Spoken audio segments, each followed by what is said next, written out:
The fierce battle between the Demon Lord and humanity, which has been going on for a long time and has brought a huge number of victims from humanity, should finally end soon and bring great relief to people. The battle must end because a hero has appeared, chosen by the goddess, who was chosen to defeat the Demon King, who has been terrorizing them all this time.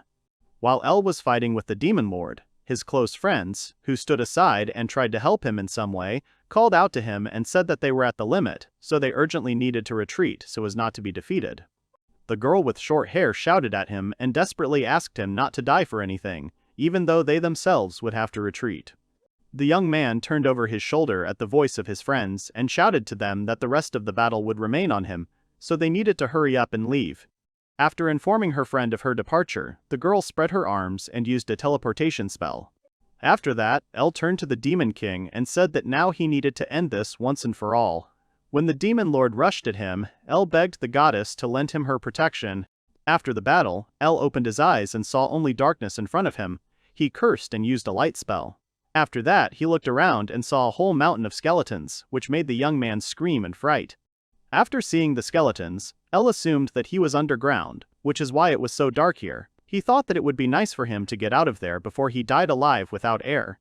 Raising his hand, he used a teleportation spell that illuminated that dungeon for a moment, and then transported Ale to another place. Once outside, the Ale landed neatly on the ground.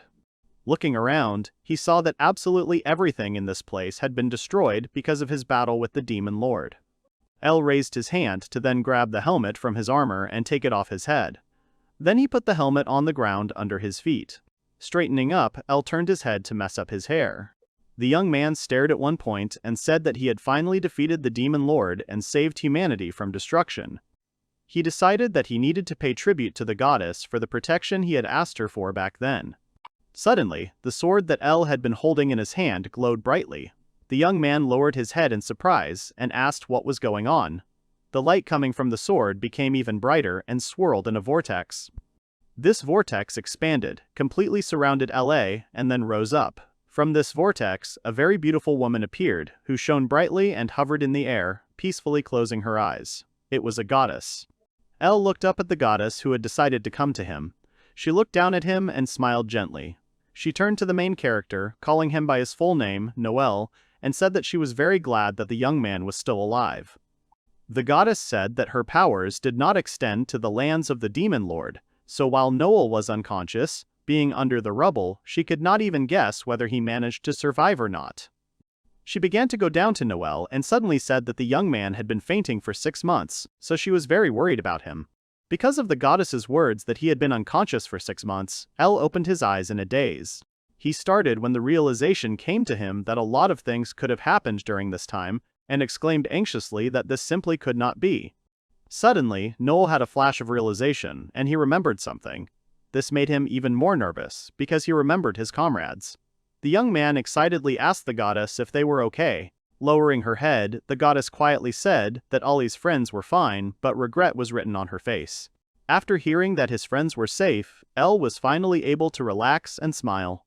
Closing his eyes, he thanked the goddess from the bottom of his heart for this, and then she suddenly stretched out her hand to his face, and Noel stared at her in surprise. She suddenly said that although Ollie's friends were fine, but the same could not be said about the young man's world. The goddess's hand froze a couple of centimeters from his face, while El himself stared at the goddess, stunned, frozen in place.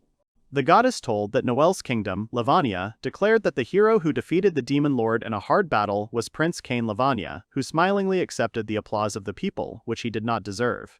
Upon hearing this news, Noel asked in surprise how the prince could have been declared the winner. The young man scratched his chin thoughtfully and said that everyone from his squad had returned, so it was very strange.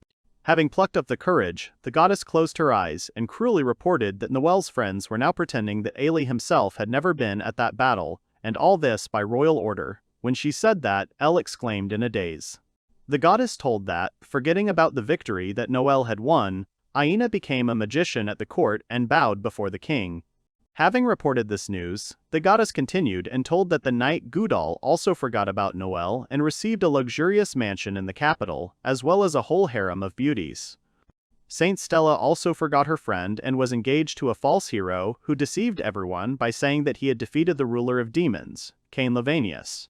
Having finished reporting this news, which shocked Noel, the goddess said that it was in return for these positions respected throughout the kingdom.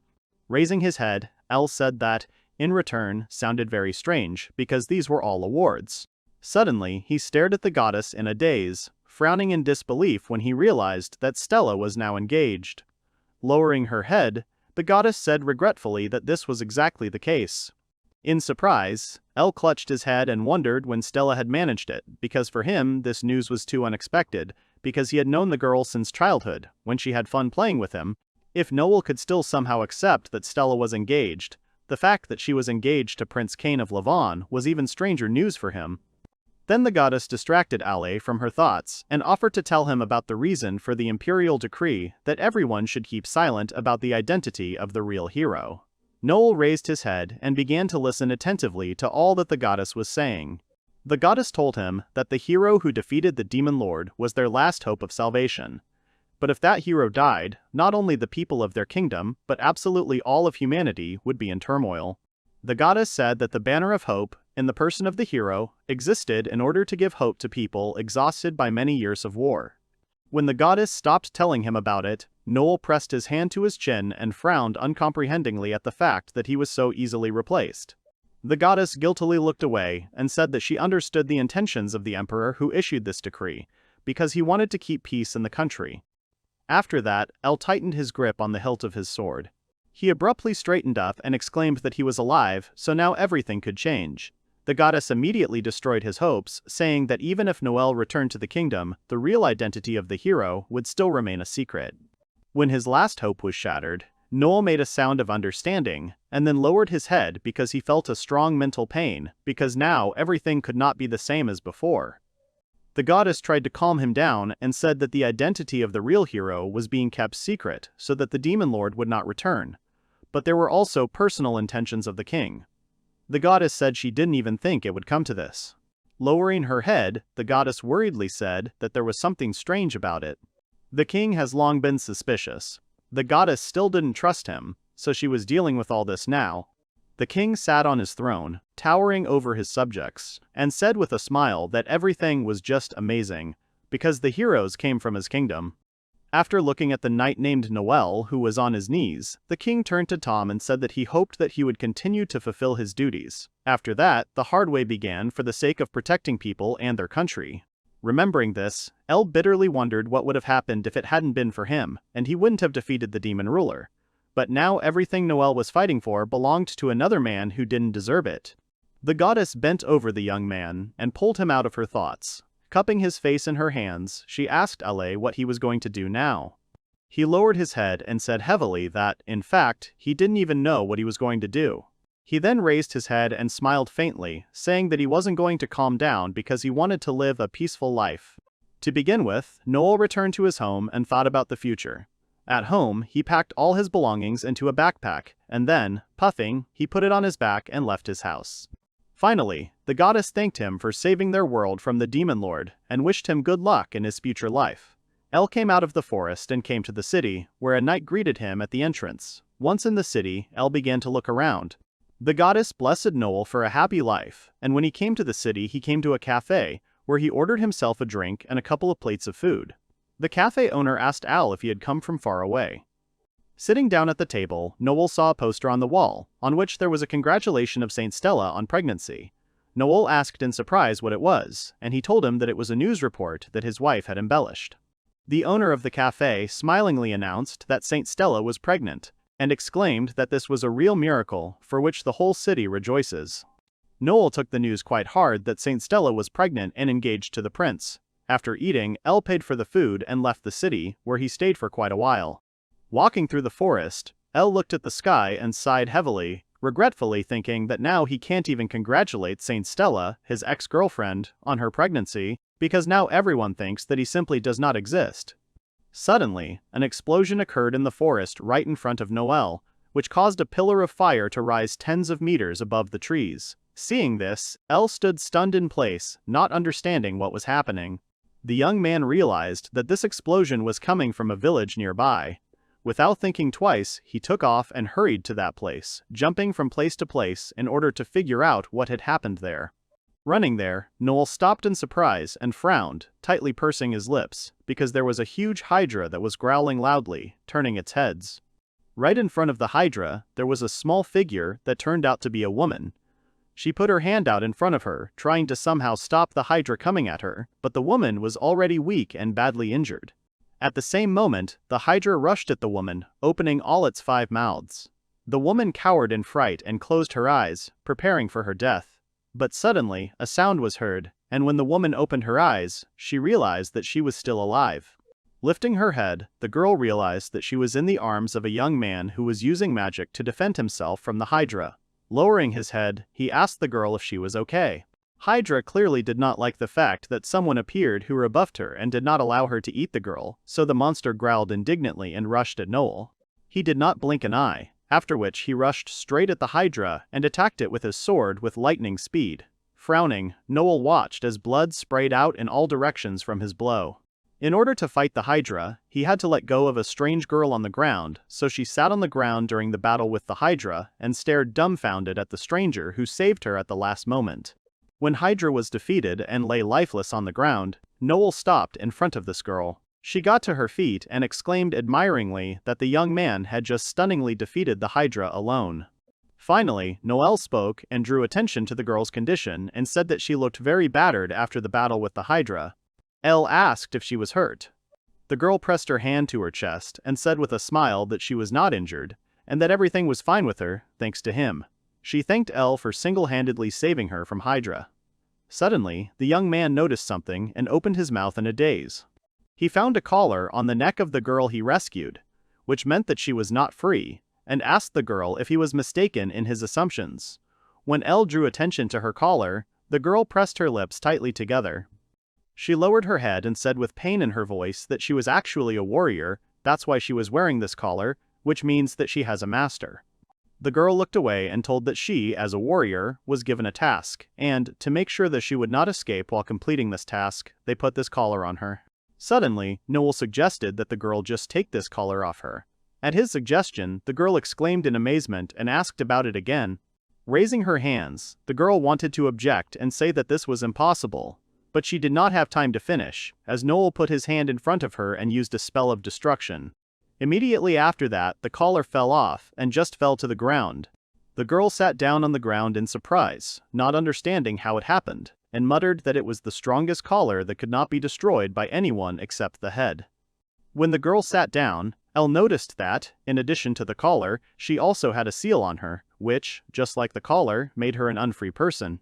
He said that he would be able to remove this seal too. After that, the girl sat down on the ground and took off all her armor so that the seal could be seen. Noel lifted the cloth that covered the girl's neck and saw the mark underneath. He said that this mark looks pretty strong.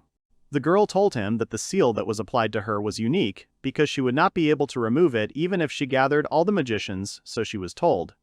Examining this seal, Elle thoughtfully pressed his hand to his lips. He then held his hand out in front of him and used his destruction spell again to remove the seal.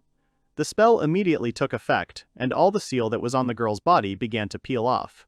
When the spell was over, the girl looked at herself in surprise, because the seal was really gone, although, according to her master, it was impossible. Looking at her hands, the girl said in a daze that she simply could not believe that now she was completely free and was no longer someone's property. Unable to stand it, the girl lowered her head and sobbed. Continuing to cry a little more, the girl looked up at Noel and smiled at him, thanking him for freeing her. She said that now she owed the young man, since he had helped her so much. Bending over the girl, Noel said that he did not know her name. The girl immediately came to her senses and said that she still did not know his name either. The girl smiled at the young man and said that her name was Sarah. Elle also introduced himself to her and said with a smile that his name was Noel Viga. He said he was glad to meet Sarah. Sarah was surprised that Noel was so kind to her. Continuing to sit on the ground, she said that she was also glad to meet Noel. After they met, they got ready to hit the road. Noel said that he hadn't even thought about the fact that he and Sarah needed to go in the same direction. Sarah thanked Ale for the clothes. He apologized for the fact that she had to wear his clothes. He smiled and said that he would give Sarah women's clothes when they returned to the city together. Suddenly Sarah said that this was impossible, because now it was a ghost town. Upon hearing this news, Noel opened his eyes in a daze and asked again, After that, together with Sarah, they reached the city, which actually turned out to be a ghost town, in which no one lived anymore, because almost all the buildings there were destroyed. Looking around, Sarah told me that she had heard that this city was attacked by demons. The girl said that after the demon attack, the kingdom had fenced off the entire area. They reached the ruined building, which is Noel's house. As Noel approached the door of her house, which had been destroyed by a demon attack, she told Sarah that she was his first guest in so long, so it would be nice for him to clean up here. Sarah turned to him and asked, a little surprised. Without explaining to her how he would do it, Noel raised his hands, and then used the spells of transformation and purification. Immediately, the descendants of magic appeared, who picked up the wreckage of the house and returned it to its place. Now Elle's house looked just like new because it had been completely repaired. Sarah admired this work and exclaimed that it was simply amazing. Having dealt with the appearance of his house, Noel invited Sarah there, and they sat down at the table together. After that, Elle raised his hand and asked Sarah about her mission in this village. The girl lowered her head and muttered something. Her uncertainty caused Noel's eyebrows to furrow, and he sympathetically asked her about the fact that she couldn't talk about her miss because it was still difficult for her to talk about it because of her past. Keeping her head down, Sarah said that was not the case. Finally, she plucked up the courage and said that she was thinking that she still needed to confess everything to Noel. With a slight frown, the girl said that she had come to this village to carry out the order of their king. When Sarah mentioned the king, Noel was surprised. Meanwhile, the girl continued and said that the king had said that she should erase all traces of Noel Viga's existence. Stunned, Elle realized that she was talking about him. Darkening his face, he quietly asked Sarah why the king would erase all traces of Noel Viga's existence. The girl replied that she did not know this either because she was not privy to it. Folding his hands on the table, Noel asked the girl that she was the combat property of the king, since it was he who entrusted her with this mission. Sarah looked at the table and replied that she was not the king's man. Sarah pressed her hand to her mouth and furrowed her brows to keep from crying. She said that her owner was someone who had done a lot of good deeds during the time of the enslavement of demons, although despite this person was not very pleasant. When Noel heard that the man had done many good deeds during the time of the enslavement of demons, he was startled, because this person could be one of his former friends. The young man quietly demanded from the girl that she tell him the name of the one. Then Sarah replied to Noel that the man's name was Gouda. Hearing the name of an old friend who preferred to just forget him forever, Elle shuddered. Noticing this, Sarah asked the young man if he knew this man. Elle muttered that he really knew this man. Sarah lowered her head again and said with anger in her voice that Gödel and the hero, or rather Prince Cain, were simply disgusting towards her. They told Sarah that even if they had to completely wipe out the ghost town in order to remove Noel's tracks, it was worth it. They said there shouldn't be any difficulties with a ghost town. Despite their status, those two were terrible. Suddenly, Noel looked at the girl and firmly told her that, in fact, he was the hero who saved the kingdom from the Lord of Darkness, and not the prince. When the young man said this, Sarah raised her head in a daze and asked again. The young man said that he was the one who defeated the demon lord, but despite this, the king made it look like it was Cain who defeated the demon lord, and not Noel. Then Gödel did not refute this statement, so the prince received the love of the people. Sarah stared at Noel in surprise, not knowing how to accept this news that they had been deceived all this time, and Prince Cain was not a hero. Elle noticed her confusion and thought that the girl did not believe him. Sarah closed her eyes and objected. She calmly said that now she understood everything. She realized that the king had given her an order to erase the traces of the real hero so that no one could doubt that the prince was a real hero. Moreover, the girl personally witnessed how Noel single-handedly managed to kill Hydra and save her, so Sarah was sure that the young man was very strong. Therefore, it fits the personality of the hero. She turned to the ale and wanted to say something but did not have time because her stomach suddenly rumbled with hunger, and the girl fell silent.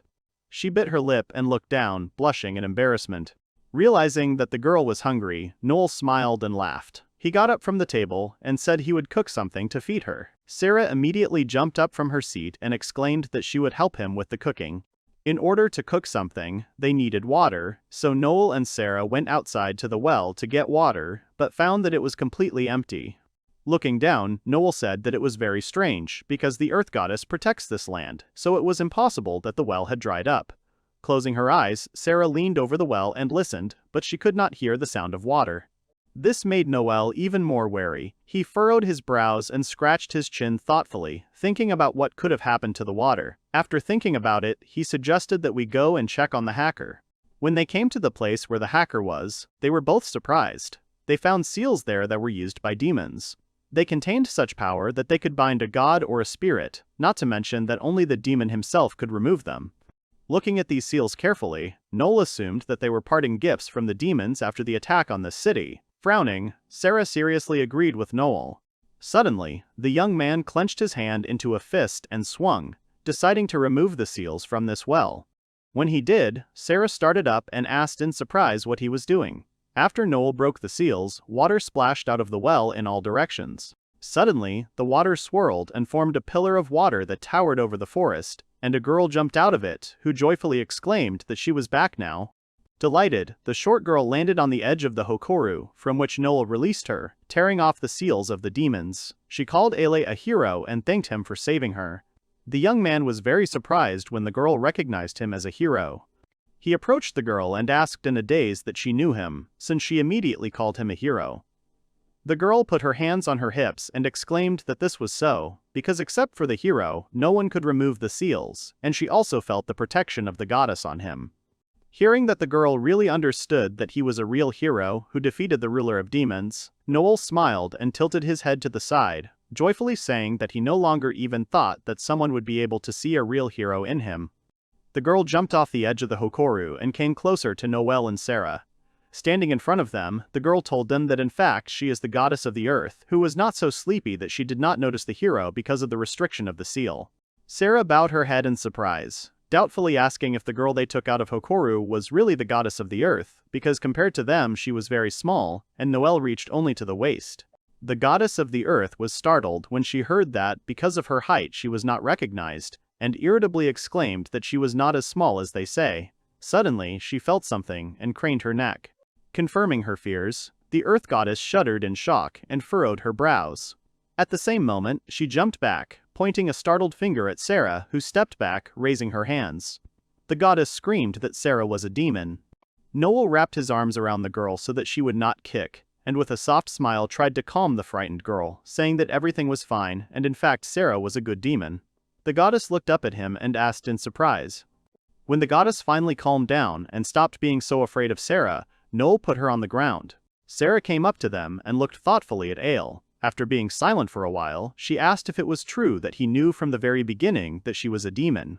Sarah was very surprised that even though Noel knew she was a demon, he still saved her from the Hydra and freed her from the stigma.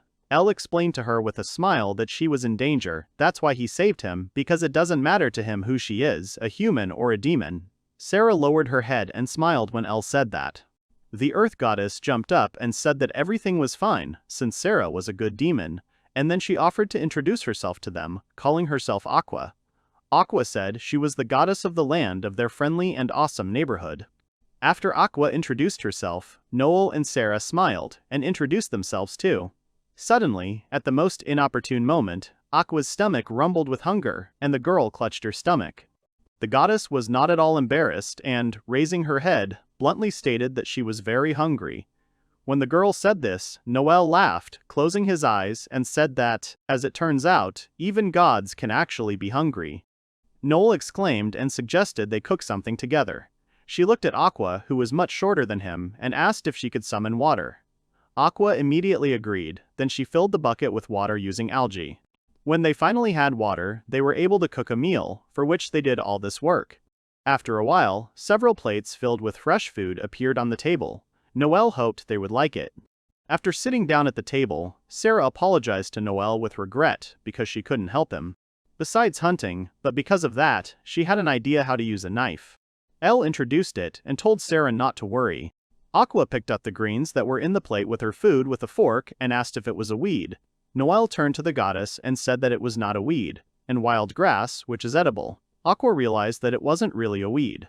After tasting the food that Noel had prepared for them, Sarah opened her eyes with pleasure and exclaimed joyfully that the food turned out to be very tasty. After looking at Sarah's reaction, Aqua gave a skeptical verdict that demons do not understand food at all, since they eat some kind of edible grass. Plucking up the courage, Aqua abruptly put this green in her mouth, closing her eyes. After tasting the food, Aqua suddenly opened her eyes and exclaimed admiringly that it was just amazing, even though it was an ordinary herb. The goddess immediately pounced on the plate of food, asking how the herb could be so delicious. Sarah asked Ale if his cooking was a hero's ability. The young man looked up from his meal and told her that it was not his magic or ability. After a while, everyone ate their portions. Aqua exclaimed with satisfaction that she was full, although some time ago she did not believe that grass could be delicious. After finishing, Sarah turned to Noel and thanked him with a smile for the meal. After the meal, Noel told the well-fed girls gathered at the table that he thought a lot about everything when he calmed down after the news about the betrayal of friends. He thought about the shabby buildings and empty streets of the village. Feeling the mental pain, Noel turned away and said that the entire village where he met Sarah in the first place was blocked off after the attack of demons on her. When Noel crossed his arms over his chest, Sarah informed him that she had heard that the inhabitants of this village had left somewhere because they could no longer live here after the demons destroyed everything. After eating, Aqua stretched lazily and said that she was very glad that people were safe now that they had gone to another place, but despite all this, Aqua still hoped that someday the residents would come back. Noel turned to Aqua, who was still hoping that after moving to another place, the residents would still return here to their native home. The young man cut off the goddess's hopes and said that this was unlikely after the move. Aqua drooped and sighed. Continuing to sigh heavily, Aqua lifted her head from the table and sadly said that she, as the goddess of the earth, was very lonely without the people who lived here. The goddess said that this was the reason Noel couldn't say that people wouldn't come back here. El got up from his seat and soothingly patted the drooping goddess, who was left without people, on the head. She indignantly pushed his hand away and asked perplexedly what he was doing. Noel smiled and looked down at the girl, saying that he had returned here, to his hometown, which was also the birthplace of Aqua. The young man said that after returning, he would always live in this place.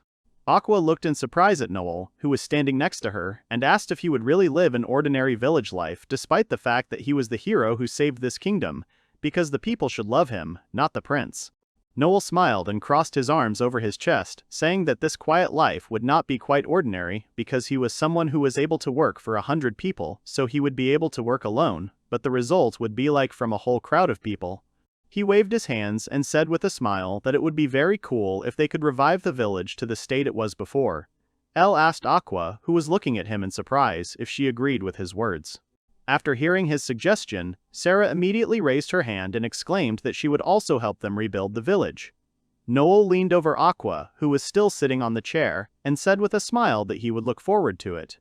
The Earth Goddess stopped being so sad and exclaimed with a smile that Noel could rely on her to help rebuild the village, because she was still the friendly Earth Goddess of this district. After that, they went outside to begin rebuilding the abandoned village. Noel said that first they need to do something with these fields. Aqua understood him and waved her hands, intending to plant vegetables here.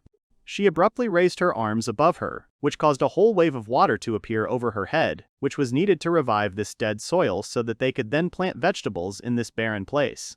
Scratching his head, Noel wanted to say that they needed to sow the vegetables first, but he didn't have time to finish, because he let out an admiring sigh when Aqua was able to summon water without difficulty. The water poured onto the dry ground and completely soaked it. Immediately after that, the goddess of the earth clenched her hand into a fist, and abruptly raised it above her head, joyfully exclaiming that vegetables were sprouting one after another right in front of her eyes, in this now fresh land. Putting his hand on his side, Noel smiled and told Aqua that the seedlings did not grow as fast as the girl wanted. At his words, Aqua also put her hands on her hips and giggled. The goddess of the earth pointed to a small green sprout that suddenly appeared in the soil, which a minute ago could not bear fruit in any way. The girl asked Noel what it was if the seedlings didn't grow so fast. Noel bent over this small sprout in surprise, and breathed out in surprise that the seedlings were already sprouting. Sarah also bent over the sprout and exclaimed that Aqua was just lovely. Aqua proudly told them not to be shy about adoring her so much. She suddenly declared that all this was done not only by her forces, but also by the forces of other gods of the earth who help her, because absolutely everyone wanted to help the hero. Noel said he understood that, but despite that, he was just a former hero. Aqua smiled and bowed her head. She said it didn't matter at all whether he was a former hero or a current one. The earth gods didn't care because they all wanted to help Noel. Pointing at herself, Aqua exclaimed that she was no exception among others, and also wanted to help the hero. Elle smiled at her and sincerely thanked her for her help. After the plants were finished, Aqua looked at Noel and Sarah and exclaimed that now they would make the village the way it was before the demons attacked it. Noel smiled and agreed with her, saying that they would make this village a better place. Aqua agreed and then immediately offered to pick weeds for them for breakfast. Elle indignantly exclaimed that these were not weeds but wild grass. Some time later, Noel was walking through the forest and found a lone goat there. He did not miss this chance and attached a collar with a leash to the goat. Picking up the reins, Elle went on, and the goat did not object in any way and obediently followed right behind him. The young man said that he did not even think that he would be able to find a goat in this forest, which, in his opinion, was just wonderful. Aqua was in the forest with Noel. After he found a goat, Aqua also started looking for goats in this place. She pointed behind the bushes and exclaimed that there was a goat there too. The earth goddess wiped the hungry drool from her lips with her hand, joyfully exclaiming that with 2 goats they would have their own fresh milk every day that they could drink. Noel went where Aqua pointed him, thinking that he would find another goat there. But after passing through the bushes, they stopped in surprise on the spot, because it was not a goat at all, but an unconscious blonde girl lying on the ground. The young man immediately rushed to her aid and sat down on the ground next to the girl. He called out to her, trying to bring her to herself, and asked if she was okay. After receiving no response from the unknown girl, Elle stretched out his hand and used a spell to heal all the injuries of this girl, but it didn't really help him because the girl never woke up, which made Noel frown. Since the healing spell did not help him bring the girl to herself, Noel heaved a sigh of frustration and took the girl in his arms, deciding to carry her to his home to help this girl and cure her. Arriving at his home, Noel put the girl on the bed and covered her with a blanket, while he sat on a chair near the bed and cleaned his sword. After a while, this girl slowly opened her eyes and found herself in someone's house. She immediately sat up in bed and turned to Noel, asking where she was now. The young man turned away from his sword and turned to the girl, asking that she had woken up. Aqua popped into the room, who was glad to see her wake up. Then Aqua quickly ran to get a glass and filled it with clean water using her powers. An unknown girl took a sip of this water from a glass and muttered in surprise that this water was very tasty. When the girl drank some water, Noel turned to her and clarified the whole situation. He said that the girl had not opened her eyes all this time, so he thought she was sick and brought her to his house. After the young man mentioned the girl's condition, she lowered her head and said that a lot had happened to her, so her condition was like this. The girl said that she was vacationing in a village that was not far from this one. She hadn't opened a window in her house for a long time, and when she did, the air was very clean. For some reason, the girl was very fascinated by the beauty of nature and therefore went for a walk in the forest and then tripped over a root and fell, hitting her head. That's why she lost consciousness. After the story, the girl muttered that she hadn't eaten or drunk for a long time, so she was very hungry now. Noel replied that he understood her and offered to cook something for this girl. Then Noel stared thoughtfully at his sword and suggested that after he removed the demonic seals from Aqua and freed her, it could have affected the atmosphere and made it much cleaner, which is why that girl went outside. Aqua put her hand to her chin and said that the water had recently gushed into the dead soil and revived it after a long time. This could play a role in the fact that the atmosphere in this place had changed so dramatically. After they found out everything, the blonde girl put her hand to her chest and introduced herself as Sonia. She smiled and sincerely thanked Noel for not passing by and saving her. To prepare food, they decided to milk a goat that Noel had recently brought home. While Aqua milked the goat with a smile, Sonia stood next to her and held a milk bottle box in her hands. At the same time, Noel and Sarah stood aside. Watching Sonia help Aqua milk the goat, Noel said that, in his opinion, Sonia is a good girl because she immediately found a common language with Aqua. Sarah, who was standing next to Noel, looked down and quietly agreed with his words. Hearing Sarah say this with sadness, Noel turned to her and asked the girl what had happened to her. Sarah told him that she was worried about Gudal, her former tyrant master. If she doesn't come back, then Gudal might send someone else to look for her, and that could put this village, as well as her new friends, in danger. Noel grabbed Sarah's forearm reassuringly and said that they would figure something out anyway so that Gudal wouldn't send someone to look for her, so Sarah didn't have to worry yet. At that time, Sonia came up to him and offered him milk. Sarah drank a whole glass of milk and said that it was very tasty, and Noel watched the girl with a smile, because the milk managed to distract her from bad thoughts about her former master who treated her cruelly. Suddenly, a cheerful and active Aqua jumped up to Sonia, as always, who told the girl to hurry up, because the goddess of the earth was going to arrange a race with her all the way to the river. Noel turned to Aqua and told her not to force Sonia to run distilleries with her because she had not fully recovered yet and it might be hard for her. Aqua did not listen to him and hugged Sonia, protesting. In response to Noel's words, Sonia lowered her head and said that despite the fact that they think she is recovering, her mental wounds still remain in her. At the same moment when Sonia told about her mental wounds, Aqua, who was standing next to her, started up and asked if Sonia could talk about it with her. Sonia turned around and looked at her in surprise. Suddenly, the girl looked down. Tears appeared in her eyes, which Sonia tried to hold back by biting her lip. The girl sobbed and trembled when Aqua was so worried about her. Sonia lowered her head even more, and her arms hung limply. With a heartache in her voice, the girl told that her fiancé broke off their engagement. Aqua looked at her in surprise and grabbed her hand reassuringly. When Aqua did this, Sonia could no longer hold back and sobbed. She said that absolutely the whole capital was talking about the breakup of her engagement with her fiancé, so she could no longer tolerate it. Covering her face with her hands, Sonia trembled and said that she had escaped from the capital. Aqua patted her hand and asked her not to cry. Sarah exclaimed that there was nothing worse than this guy, and Elle exclaimed that the guy was blind. Somehow calming down, Sonia clasped her hands together and announced that, most likely, her new friends knew the one who was her fiancé. The girl told that her fiancé was a hero who defeated the Demon Lord. Noel, Sarah, and Aqua stared at the girl speechlessly after she told them that her fiancé was the hero himself. Suddenly, Aqua elbowed Elle in the side and laughingly told Tom not to make such an expression when he heard the news. The Earth Goddess said that Noel himself knows that this does not look convincing at all.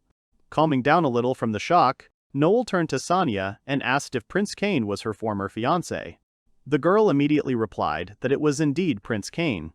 She said that the prince got engaged to the saint he was with when he defeated the Demon Lord 6 months ago. Sonia couldn't stand it and cried, saying that the prince was expecting a baby. Sonia covered her face with her hands and sobbed that she did not even have time to hold the groom's hand. Aqua began to calm her down again.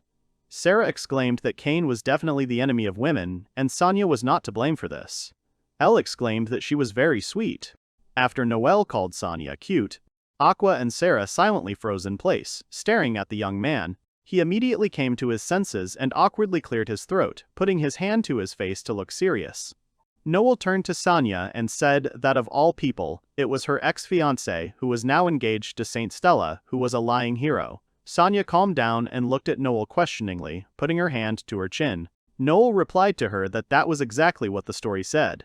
After listening to Elle's words, Sonia realized that Prince Cain, her former fiancé, was not really a hero. Aqua exclaimed that Noel was the real hero. Sonia asked her, stunned. The young man started talking about how it was all very difficult to explain, so it would be okay if Sonia didn't believe them right away. The girl immediately refuted his words and said that the Earth Goddess was talking about it, so she couldn't help but believe her. The girl looked around. She saw 2 goats grazing peacefully in a field. Then Sonia said that this village was very beautiful and asked if she could stay here. She said that the real hero Noel does not boast of his merits and lives a quiet life. Sonia put her hands to her chest and bowed her head, saying that she was very touched by Ailey's kindness. He crossed his arms over his chest and said seriously that he had returned to his native place, but it was important for him whether Sonia herself would be able to make this decision to stay here. The young man asked if her family would worry about her while she was gone. While Aqua hugged her, Sonia said that she didn't know anything about whether her family would worry about her because she was going to live in an abandoned place far from home, but she was going to ask their permission. When Sonia said that she would ask her parents, Noel stopped being so serious and smiled. He said that they would be happy to welcome Sonia to their village. She smiled happily and agreed.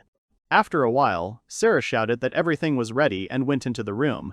Now the girl was wearing a new suit. She smiled sheepishly and asked Aqua if she liked this costume. Aqua, who was standing right in front of her, examined the costume and exclaimed that it looked very cool. This confused Sarah even more, and she stammered and asked if it was true. Sonia, sitting on the floor, laughed and covered her mouth with her hand, saying that Sarah was a woman, so she always deserved to look good. Sarah smiled and clasped her hands together, after which she thanked Sonia. Noel leaned over to Sonia and said that they couldn't even think that she had such a talent. She was sitting on the floor among the fabrics and threads. She said that embroidery is considered good form for women, which is why she learned to sew so beautifully. Sonia smiled and said that she would try to help absolutely everyone in their quiet village, which they were still going to rebuild after the demon attack, so that the residents could return back here. Noel put his hands on his hips and said with a smile that Sonia looked much better now compared to how exhausted she looked when Elle found her. When he said this, the girl started up. She smiled sincerely and agreed with him. A man was standing next to the body of the Hydra defeated by Noel when he rescued Sarah from her clutches. The man froze in place and looked at the Hydra. He was stunned and did not understand who could have done such a thing to a terrible monster. This afternoon, Noel was working in the field while everyone else was at home. The young man diligently plowed the ground with a hoe so that they could then plant plants here, which they could then eat together. While he was working, the man in armor who had recently discovered a Hydra in the forest came up to him from behind. He said that the village was empty but began to develop again. Hearing his voice, Noel was distracted from his work and turned around. He stood in front of the man and immediately recognized him. It was his friend Gurzus. Recognizing his old acquaintance, Noel, in the young man, Gurzus roused himself and, stunned, asked him what he was doing in this abandoned place. After that, Noel brought him to his house, and Gurzus told him that he had come to this place because he was looking for the missing daughter of the commander of the Knight's Order. Elle asked about the commander's daughter, and Gurzus was stunned to see Sonia at the table. He immediately jumped up to her, because he immediately realized that it was actually Sonia. She turned to him and exhaled in surprise. She exclaimed that she and Gurzus had not seen each other for a very long time. He asked in surprise that Sonia had been in this village all this time. He exclaimed indignantly that the entire mansion was in chaos after her disappearance. Sonia drooped and muttered that she knew everything and that she was very sorry for that. Noel walked over to Sonia, who was sitting at the table, and put his hands on his hips. He said that he still thought that the girl's family had a fairly high position in society because she was the prince's bride, and now it turns out that she herself is the commander's daughter. Sonia did not deny this, and said that in fact Gurzus was not lying to them, and she was the daughter of the commander, whose name was Gushir Almaty. Aqua curiously put her finger to her lips and asked if the rank of commander was important. Noel turned to her and explained that this was so, because the commander was the most important in the army. Gurzus smiled at Sonia. Raising his hand, he told her that all her relatives were very worried about her because they did not even know where she was or what had happened to her. Gurzus suggested that Sonia return home together. In response to his suggestion, Sonia put her hand to her cheek and guiltily said that she did not want to return home at all, despite the fact that she was expected. She wanted to stay here and help here. Gurzus asked, stunned. The knight, still not understanding what was happening, jumped up to Noel and demanded an answer from him. Noel calmly replied to Gurzus and said that he and Sonia had already discussed this, and they decided that first she needed at least family permission to stay here. Gurzus slapped his forehead with the palm of his hand and, sighing, said that he understood everything. Just at that moment, the door suddenly opened, and Sarah entered the house, who loudly announced from the threshold that she had returned home. Noel turned his attention from Gurzus to her and greeted the girl. He said with a smile that he had noticed that Sarah looked very pleased to be back home. She proudly exclaimed that she had caught a big catch today. Gurzus, who was watching this, pursed his lips tightly and stared at Sarah. When Noel and Gurzus went outside together, Elle said that he still fondly remembers when they went on adventures together. The young man turned to the knight and asked if he was in the army. Gurzus replied that it was so. He bowed his head and closed his eyes, after which he seriously said that his new boss had given him an important task, and therefore he had come here to complete that task. Gurzus turned to Noel and told her that he had heard that Sonia had been seen in a village nearby, but when he came to get Sonia, he was greeted with a commotion. The maids were very nervous and shouted at him that Sonia was not here. Noel lowered his head and said with a smile that, despite his important task, which was assigned to him by his new boss, Gurzus first worried about Sonia. The young man said that it was very similar to Gurzus, whom he had known for a long time. Gurzus frowned and asked Noel if he thought that he himself had changed, because he was so carefully protecting a lost girl whom he hardly knew. The knight said that Elle protects not only one Sonia, but also a demon girl. Noel was instantly wary when Gurzus started talking about the demon, because he was definitely talking about Sarah. The knight lowered his head and said that this was a very indecisive job, but despite this, he had his own goal. At these words, the knight slowly began to draw his sword from its scabbard. Noel was stunned by how abruptly Gurzus's behavior changed, and he suddenly began to pull out his sword. The young man asked an old acquaintance in surprise about what was the matter. Gurzus said seriously that Sarah was a demon who had been assigned an important task. The knight asked why Sarah was living with Noel despite the fact that she had a task. Elle said that she was living with him because of the circumstances. Gurzus abruptly thrust his sword in front of him and pointed it at Noel, who was standing in front of him. The knight said that his real goal was to make sure the girl was working, and the situation could get worse depending on Noel's response. Noel said seriously that he knew about Sarah's real purpose, which was to destroy all signs that he had ever existed, and it was because she herself obeyed someone else's will that he protected her. Gurzus did not care at all about the words of his former friend, so he continued to point his sword at Noel. The knight said that his boss was on the team with the hero who killed the demon lord. He was the one who instantly became the best of the best. Gurzus continued and said that his new boss was so strong that he could well claim the place of commander-in-chief of the knightly order. Noel looked down tensely and thought about what Gurzus was saying about Gudula. Gripping the hilt of his sword harder, Gurzus said that since his master was very strong, if his task was not completed, then the situation could become too deplorable for all of them, because his master would not just leave it like that. Noel looked seriously at the knight, for whom duty was much more important than their friendship, and firmly said that he was ready for the fact that the owner would be very angry. Gurzus froze in surprise, with his sword held out in front of him, because he did not expect at all that Noel was going to go against himself and his master's will for Sarah's sake. He asked if Elle would stand his ground if there was an entire army against him.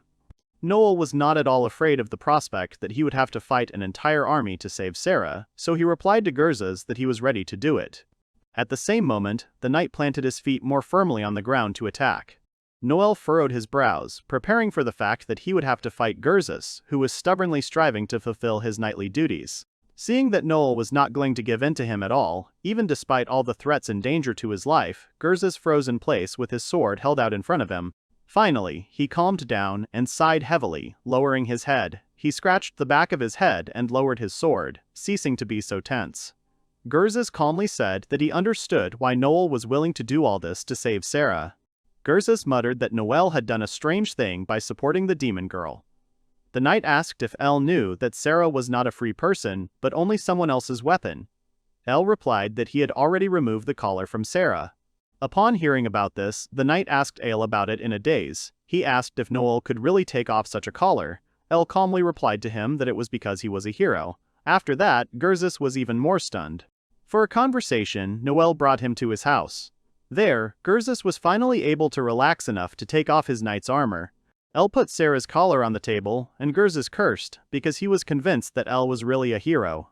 Noel pushed back his chair from the table, on which lay the collar he had recently removed from Sarah. While Gurzus was examining the collar in surprise, with his hands on the table, Noel asked him if the knight now believed him, having personally seen the evidence. Gurzus took the collar in his hands and said seriously that he knew one thing for sure. The person who took off this collar definitely could not be a simple citizen. Noel replied that, despite everything, he was now an ordinary villager, not the hero he was. The knight looked up from the collar and looked at Noel. He agreed with the young man's words that he was now an ordinary villager and not the hero he had once been, but then asked what a real hero was doing here at all. To listen to Noel's whole story about how he and his friends actually defeated the demon lord, but then they betrayed him and proclaimed Prince Cain a hero, Gurzus sat down at the table. While Noel was telling him about it, Gurzus was drinking something from a mug, and when the story ended, he was very angry. The knight slammed the mug hard on the table so that the liquid splashed, and cursed loudly. He tensely brought his hand to his face and lowered his head, saying that he had already assumed that entrusting the destruction of an already destroyed village to a demon girl was strange, but he did not even think that such a secret was hidden behind it. After Gurzus calmed down a little, Noel, who had been sitting opposite him all this time, turned to the knight and calmly said that he would like to ask him for a favor. Gurzus looked up at him and agreed to listen to Al's request. After they had a serious conversation, and Gurzus found out the truth, which the king had very carefully hidden from them, Noel went outside to talk to Sarah. There he told the girl that Sonia was returning to the mansion. Standing next to Sarah in surprise, Noel replied that this was actually the case. Sonia will have to come back to explain to everyone the whole situation about the fake hero in short. Sarah asked about who would accompany Sonia on her way home. Noel explained to the demoness that Sonia would be accompanied back home by Gurzus, who had been his old friend since the time when Noel himself was still a researcher. Elle reported that Gurzus had already come here to find Sonia. After Noel explained the whole situation to Sarah, he suddenly turned to the girl again and offered to help her deal with the prey she had brought from the hunt. Sarah was delighted to help him and thanked him. Suddenly, a small hand grabbed Noel's sleeve, not allowing him to move from his place. It was Aqua, who was very unhappy that Sonia would have to go back. The goddess frowned and asked Noel when Sonia would return to them. The young man turned around and looked down at the Earth Goddess, whose appearance immediately made it clear that she was unhappy with Sonia's departure, and replied that Sonia would return as soon as she received the commander's permission. It might take time. Aqua asked Noel if he would go with Sonia Gurzis, and Noel told her that he would not. Meanwhile, Sarah dragged in another deer carcass. Noel looked the other way and said with a smile that Gurzis had another task. Sometime later, when it was already night outside, Gurzis was already at home with his new owner, who assigned him the task of finding out what had happened to Sarah. He said that this study had already been mentioned before. Gurzis came to his master and, without batting an eye, lied to him that the fighting demon girl he was assigned to find was severely injured in the battle with the Hydra and died because of it. Gudal, who was sitting impressively on the sofa and drinking wine from a glass, sighed with displeasure and muttered that the demoness was useless. Gudal said that he had been told that she was one of the best in the army of the Demon Lord. With his hand on his side, Gurzis explained to Gudal that it was very difficult to get into the area where Sarah died because of the Hydra that killed her. The knight put down the collar that Sarah was wearing and put it on the table, saying that despite the Hydra, he was able to find it, although in fact this collar was removed from the demoness Noel. Gurzis said that finding the collar was the best thing he could do. After Gurzis deceived his master at Noel's request, he asked Gudal for permission to let him leave, because he had already reported the results of his mission to him. When Gurzis finally left, Gudal remained sitting silently in that room. He frowned in displeasure and sipped the wine from the glass, continuously looking at the collar on the table. Gudal thought about how he had failed to completely remove all traces of Noel. He lowered his head and grinned, thinking that despite the fact that there were still traces of Noel's existence, there was a Hydra living in that place, so no one would definitely go into that village. Thinking about it, Gudal laughed madly. That same day, Sarah asked Noel about what he had done with the collar that had recently taken her off. Noel said that he then asked Gurzis for advice and he offered to use the collar as proof that Sarah really died. Noel told Sarah with a smile that after Gurzis showed her collar to Gudal, he would definitely not look for her anymore because he would think that she was actually dead, so now Sarah is free. The girl looked down and smiled. Sarah raised her head and with a smile sincerely thanked Noel for helping her again. The girl also said that she was very grateful to Gurzis for helping her. Sarah said again, she expresses her gratitude to both of them. At the same time, Aqua already missed Sonia, her new friend, very much and asked her to come back to her faster. Noel looked at the goddess and assumed that Sonia was going to bake a pie. Sarah looked around and agreed. On the first night, when Noel returned to his native village, he and Sarah looked at Aqua with displeasure as she sprawled on the bed. Sarah was surprised at the strange position Aqua was sleeping in, and Elle muttered that there was no place at all. Noel howled in frustration that the whole bed was occupied by Aqua, and therefore he had nowhere to sleep at all, but there was nothing to do, so he decided to accept that there would not be enough beds in his house for all three of them. Elle said he could sleep on the floor. He picked up his pillow, intending to go to another room, and told Sarah that she could sleep in his bed if she wanted, and he could sleep on the bed, and he also had folding beds where you can also sleep. Sarah immediately woke up when she heard that Noel was going to give her his bed, and he decided to sleep in the living room in not very comfortable sleeping conditions. The girl exclaimed that it would not do at all. Sarah grabbed Noel's pillow with her hands, not allowing him to go into another room, and exclaimed that Noel was the owner of this house, so he did not have to give them his bed. The girl said that she would sleep in the living room instead of him. Noel was surprised by her persistence and decided to give up. He scratched his head awkwardly and said that if Sarah didn't mind, then they could sleep together on his bed and then no one would have to sleep in the living room.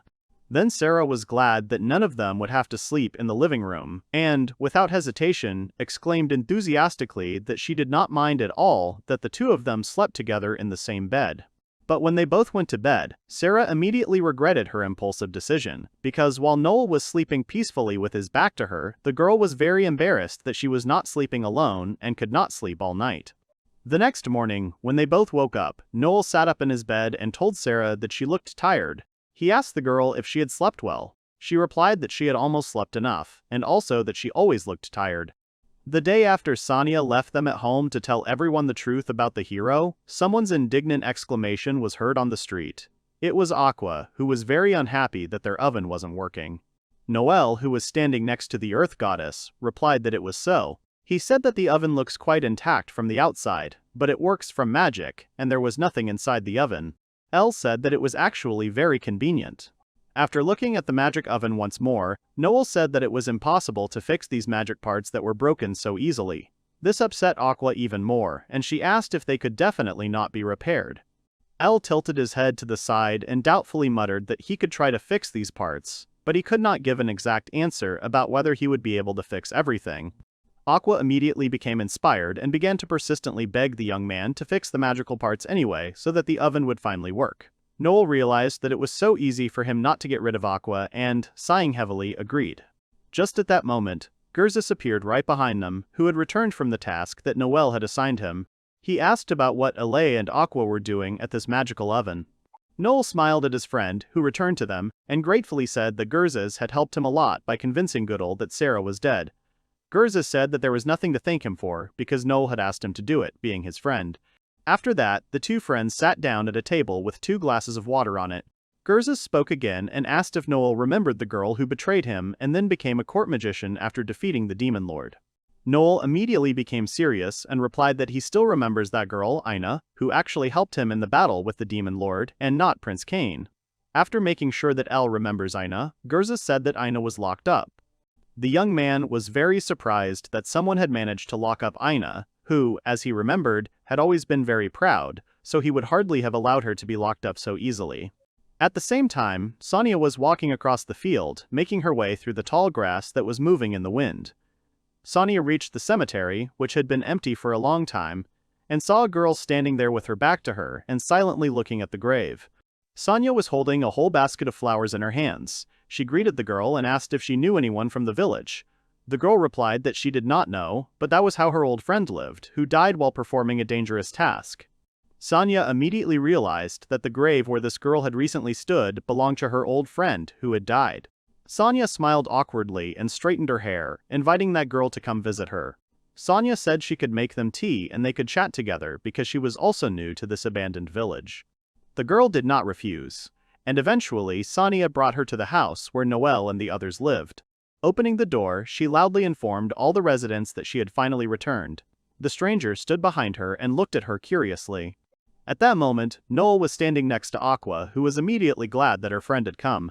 When he heard that Sonia had returned from a mission, he turned around to greet her, but stopped because he recognized Ina in a strange girl. Ina also recognized Noel immediately and froze in place, stunned.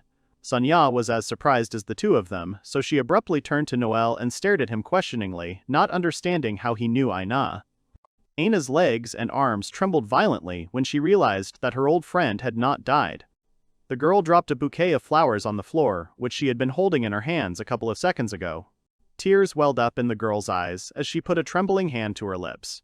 Iva muttered that Noel had indeed been alive all this time. Suddenly, Ina fell to her knees, resting her hands on the floor under her. Lowering her head, she guiltily exclaimed that she was very sorry that she had betrayed him, forgetting about her friend at the will of the king, and then accepting the post of court magician. Noel was too embarrassed that his old girlfriend was falling to her knees like that. The young man looked away and covered his face with his hand. He asked Ina to raise her head and look at him. When the girl obediently raised her head and looked at him, Noel bent over her and asked if she had done all this because of that Prince Cain, who was a false hero. All this time, Aqua stood next to the young man and listened to their conversation. Ayana clenched her hands into fists in despair and told them that the king had convinced them that it was necessary to forget the real hero and make the prince a hero so that they could preserve the hopes of the inhabitants of the kingdom. Aqua was very outraged when she saw the girl who had once betrayed Noel. The goddess also bent over the girl sitting on the floor and exclaimed that in return, Ina received the status of a court magician. Hearing about this, Ina hesitated awkwardly. Noel, who was standing behind the outraged Aqua, put his hand on her head and told the goddess not to tease Ina because it was not at all surprising that she became a court magician because she used to work very well in the squad. Tears welled up in Ina's eyes again, and she looked down, saying that even in the squad it was Noel's forces that worked for the most part. Ina exclaimed that IL had actually defeated the demon lord, not her and their other friends. After the girl calmed down a little, Noel went to the table and pulled out a chair, inviting Ina to sit down so that she would tell him everything later. He asked about what happened to the girl because she wasn't like that at all before. Sitting down at the table, Noel folded his arms and said that Ina used to be very self-confident.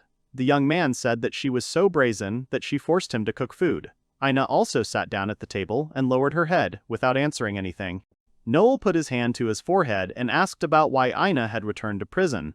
He said that a court magician should be a mentor, not a prisoner, and asked if he was speaking correctly. Ina started up in amazement. The girl jumped up from her seat and asked, stunned, how Noel knew that she was imprisoned again. Suddenly, the girl abruptly sat down on a chair again and drooped, lowering her head. She mumbled in frustration that, with her outstanding abilities, she thought she would be able to master the work of a court magician, but failed. On the day when the girl was appointed court magician, she was told that, now that she is a mentor, she can no longer use combat magic. Ina was greatly stunned by this. The magician girl, who explained to her the principle of her future work, explained that after the death of the demon lord, everyday magic was becoming more popular, so they tirelessly trained it for people. The mage girl smiled at Ina from under her hood and asked if she could handle it, because she was very used to her combat magic, which would now be impossible to use. Then Ina looked at the girl in surprise. After telling Noel about this, she lowered her head even more and said that she was absolutely useless, and Elle watched her with a surprised expression on his face. Looking down, Ina muttered that for the sake of enslavement, she had been training and studying her combat magic hard, which made her completely forget about everyday magic, which she now had to use, since combat magic is prohibited. Everyday magic was required from court magicians, which Ina was not used to at all, so she stayed in the house and studied. For example, the court magicians needed to repair the church. Everyone took this assignment with ease, but Ina couldn't. The girl diligently practiced her daily magic, but from time to time she absolutely failed. Once again, having ruined everything, Ina realized that she had no abilities for this magic. She could only use combat magic.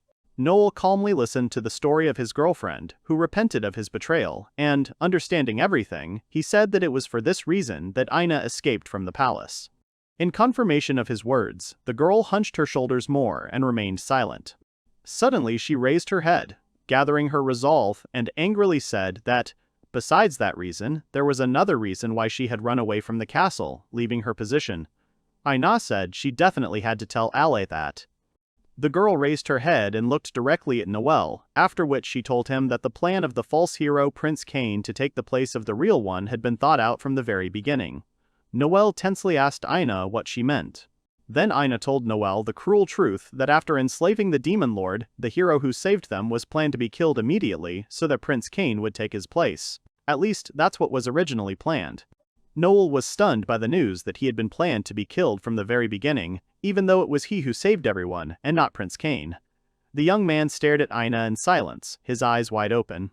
The girl said that she thinks that all this was planned in order to make the prince a hero, thereby making him a favorite of the people and strengthening his power over everyone.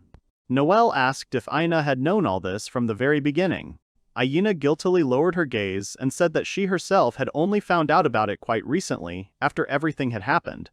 This was information that only the court magicians, including Ina herself, possessed.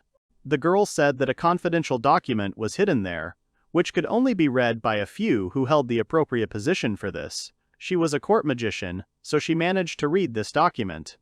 After Ina told him the whole truth, Noel thoughtfully lowered his gaze and put his hand to his chin, frowning intensely. He asked if the idea of returning to the capital would be too careless. With tears in her eyes, Ina looked at him and said that she had come here to apologize to Noel for betraying him so cruelly in order to take a high position at court, even though she later left there. Ina honestly said that before she found out about the king's plan to kill Noel after defeating the demon lord, she did everything only for herself, because she knew absolutely nothing about him, the real hero who was deceived by the king. The girl looked down and said that it was because she knew nothing about what had happened to Noel that she decided to come here, to his native village, and make a grave there, to which she would then bring flowers. Ina hunched even more, almost hitting her forehead on the table, and said that she needed to express her much greater gratitude to Noel for all that he had done to her. After that, the girl apologized to him, saying that she was very sorry. After their conversation, Noel led Ina to one of the many abandoned and destroyed houses in this village. After examining the house from the side, Iva was surprised at the deplorable condition of this house. The young man stood next to her and, waving his hand, said seriously that if Ina wanted to atone to him for betraying him despite all that they had gone through together, then she needed to restore all these ruins in this village. Ina was stunned that she would have to rebuild all the houses. She wanted to object because she only knows how to use combat magic, but Noel did not let the surprised girl finish. He silently raised his hand and used a restoration spell, which he also used to fix his house. As soon as he did, the house began to rebuild, becoming exactly the same as it was before the attack of the demons.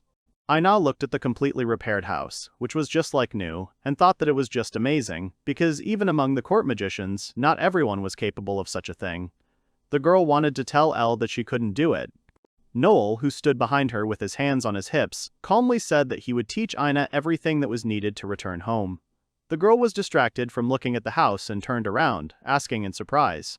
The young man smiled at her and said that while she was restoring all these houses in the village, she could stay and live in his house because he would not mind at all, because they were old friends, especially since many people already live in his house.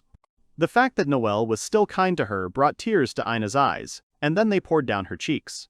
The girl covered her face with her hands and sincerely thanked Noel for giving her temporary shelter, despite all the insults.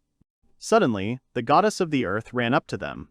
She called out to Noel and grabbed the edge of his jacket in displeasure, so that the young man would distract himself from Ina and turn his attention to her. Aqua urgently reminded Noel that in addition to the houses, they still need to fix something else, which Noel had completely forgotten about. The young man immediately turned his attention to Aqua and agreed with her, and then told Ina to help him. After a while, Ina helped them fix the parts from the oven, and then Sonia and Aqua made cookies. Sonia said that everything was well done. Sarah came into the house, who asked from the doorway about the smell he had smelled. Sonia turned to the goddess of the earth and asked her to call Noel and the others home so that they could come to the tea party and also try these cookies cooked in a restored oven. Aqua immediately happily agreed. In the middle of the forest, there are two people who are facing each other, armed with swords to fight each other. The young guy sheaths his sword, but the man, on the contrary, breaks away and runs to him, which makes the guy surprised. The man makes a sword strike at the guy, but he manages to get his sword out again and successfully deflect the blow. He looks at the guy with a serious face and suggests that he check his determination. The man raises his sword in order to hit the guy again. He is determined to fight with all his might. The girl behind, who noticed their fight, realizes that this man is her father. She is going to go and stop them, but one guy grabs her hand, not letting her leave, asks her to wait. The girl asks Gurzis why her father and Noel are fighting. In front of them, the man and Noel continue their fight. The girl's question confuses Gurzis. He thinks what to answer her, and then says that something led to this. There are two tethered horses in front of the house. There are several people sitting at the table. The man who fights with Noel sincerely thanks him for saving his daughter. Noel says that you shouldn't thank him because he didn't do anything special, moreover, she helps in the village. The man becomes serious and asks again about her help in the village. He asks if he makes Sonia work. Noel agrees with him and says that they lacked workers and she helped them out a lot. Sonia's father gets angry and asks the main character if he wants to say that she stayed only to use her. Perplexed, Noel tells him that she asked him to stay. After that, the man slaps the table with his palm. He gets up from the table, holds onto his sword and offers Noel some relaxation, reminding him to take his sword. Gurzis looks at the man in surprise and addresses him as the commander. The man tells Noel that if he has something to say, then let him do it using a sword, according to the rules of the knightly order. Sonia's father and the main character continue their battle in the forest. The man is preparing for the next attack. He says that he understood everything, because everything is as Gurzis said. The man raises his sword in front of him and tells Noel to use his skill now, orders him to strike the first blow with the sword granted by His Majesty. The main character is silent and puts his sword forward. The man wants to say what will happen if it really is such a sword, but does not have time, because the next moment Noel runs to him. The guy hits the opponent's sword, causing it to shatter into fragments, and the guy flies past and stops behind the stunned man. Noel turns to the man and apologizes to him, telling him that he made every effort to hit. There are two mugs on the table. The table is also filled with different dishes. Sonia's father says that he could not have imagined that someone who could slay him with a sword would end up in a half-empty village. All three of them are sitting at the table again. The man says that Noel is so good with a sword, he will have admirers in every country. He asks him why, then, he lives in such a wilderness. The main character awkwardly tells them that a lot of things have happened and it looks like he found what he wants to do right here. The man holds a fork with food and says that this is a waste of time. If he had been a little more prudent, he would have initiated Noel into the order of knighthood. He tastes the food. The main character looks at him and thanks him for such words. Suddenly, the man's face becomes surprised. He looks at all the food on the table and admires it, asking if all these vegetables are grown in this village. The man remembers the girl who holds the flag in front of the knights, as well as the girl who helps the wounded. He thinks that the freshness of food spreads over the tongue and stimulates the appetite, and the nourishing sweetness gives strength to wounded soldiers. He reports with a satisfied face that it tastes better than anything they eat in the capital. Now the main reason to visit this village is incredibly delicious food. His daughter approaches the man with a tray. She says that the water is also good, and they are grateful to the goddess of the earth, Aqua, for it. The man looks at the pie that his daughter brought and asks what it is.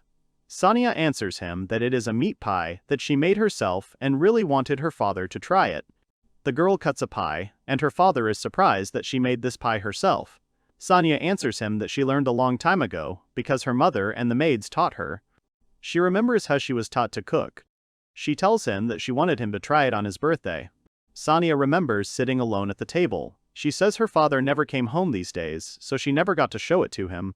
Gurzis turns to Sonia with a serious face and tells her that, as the head of the army, the commander went through many hardships in order to protect their country.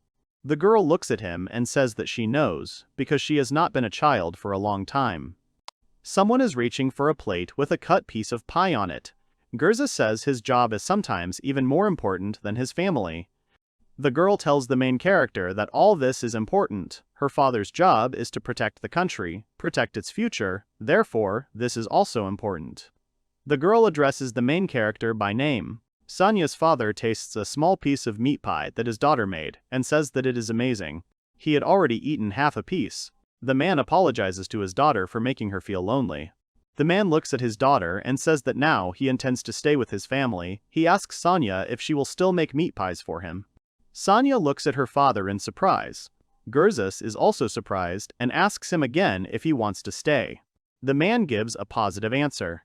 The man remembers a long-haired guy in armor. He says that he was ordered to give his powers to Gadol, but he is still not sure about him. He sighs and says that he tried to delay this moment. However, it seems that the time has already come. Noel says the name Goodall. Gurzis jumps up from the table and tells the commander that if he commands the army, their country will come to an end. He knows, because he has already worked for him.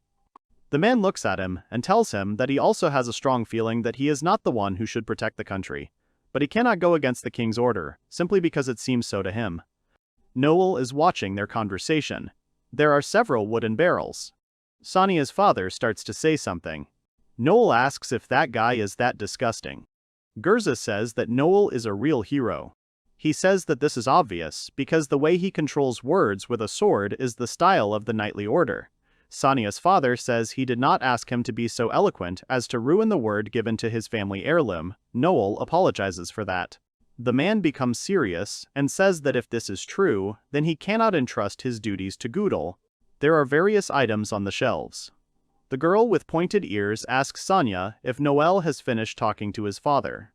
Sonia gives a positive answer and tells the girl that it looks like her father finally approved of him.